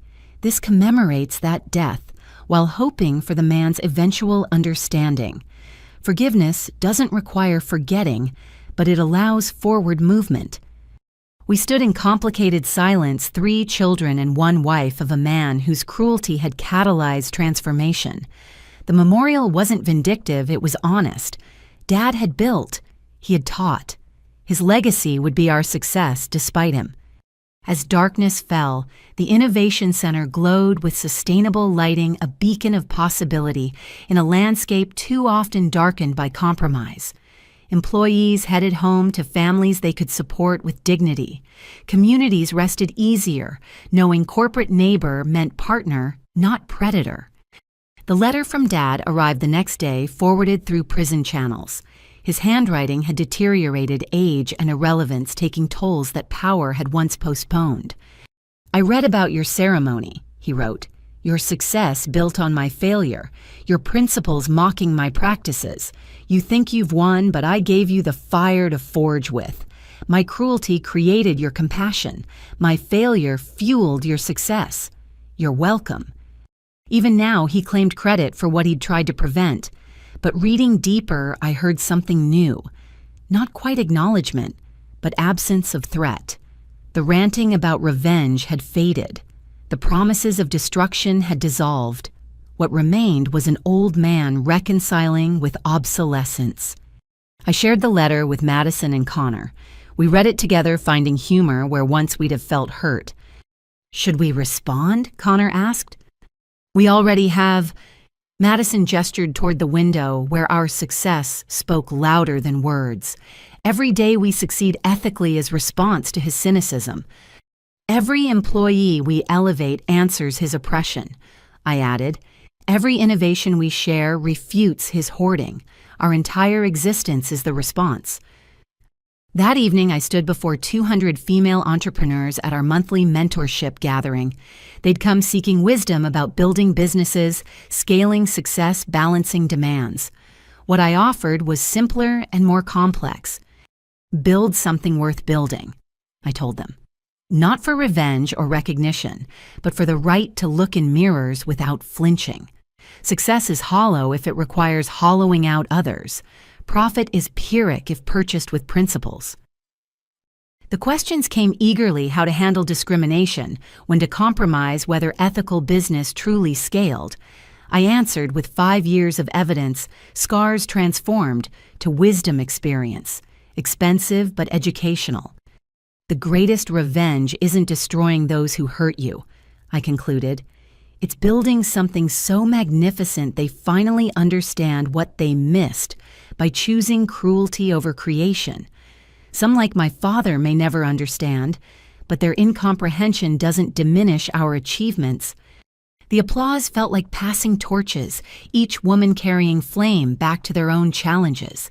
They'd build their own innovations, fight their own battles, prove their own points. The legacy was spreading beyond our walls. Later, alone in my office, not Dad's old fortress, but a collaborative space I designed, I pulled out the photo from my college graduation. The 3 of us, young and uncertain, flanked by parents we couldn't yet see clearly. That girl in the photo had dreamed of making her father proud. She'd believed success meant earning his approval, that achievement would finally make her enough. How naive, how necessary, how human. I'd learned pride couldn't be earned from those incapable of giving it, but it could be built through actions aligned with values, success measured in lives improved rather than wealth accumulated. The girl in the photo had wanted to matter to someone who didn't know how to value what mattered. The woman holding it had learned to matter by creating value for those who'd been similarly dismissed. The failing business he'd mockingly given me had become a billion-dollar testament to everything he'd mocked. The daughter deemed too stupid for engineering had revolutionized an industry. The wife considered too weak to leave had orchestrated his downfall with strategic brilliance. The son he'd hidden had become integral to our success. As I locked the office and headed home, I thought about legacy, not inherited but created. Tomorrow would bring new challenges. Competitors would attack. Markets would fluctuate. Employees would need support. Communities would require investment. The work never ended because transformation was process, not product. But tonight, walking through facilities filled with hope rather than fear, passing workers who smiled rather than cringed, I felt the satisfaction of promises kept. We'd taken a failing business and made it flourish. We'd taken a toxic culture and made it nurturing. We'd taken family trauma and transformed it to triumph. The daughter he'd deemed a failure had given him the only legacy that would survive redemption through our success. The empire he'd built on others' backs now stood on principles that elevated everyone. The name Whitfield, once synonymous with exploitation, now meant innovation, integrity, inclusion. In his prison cell, an old man might rage against his irrelevance or finally recognize his errors. That was his journey to make or miss. Ours was continuing building, growing, proving daily that business could be both profitable and principled, successful, and sustainable, powerful, and kind. To everyone who's ever been dismissed, diminished, or destroyed by those who confused cruelty for strength, rise, build. Prove them wrong, not through revenge, but through results. Create the world they said was impossible. Live the life they said you didn't deserve. Success isn't inherited, it's earned through courage to reject what you're given and create what you deserve. What would you build if you stopped accepting the limitations others placed on you? What could you create if you believed in your worth, despite those who didn't? What legacy would you leave if you chose transformation over tradition? The only inheritance worth having is the one you give yourself the courage to become who you're meant to be, despite who others expected you to become. Your story is waiting to be written. Pick up the pen. The world needs what you'll build when you finally believe you can build it. Thank you for sharing this journey with us. May your own transformations be as powerful as your dreams are bold. Remember, the best revenge against those who underestimated you is a life so magnificent they finally understand their mistake. Like, share, comment, and subscribe if this story resonated with you. Tell us, what failing inheritance will you transform into thriving legacy? Until next time, keep building, keep growing, keep proving that from the ashes of others' cruelty, we can create communities of compassion. The Phoenix isn't just a myth, it's a method. Rise accordingly.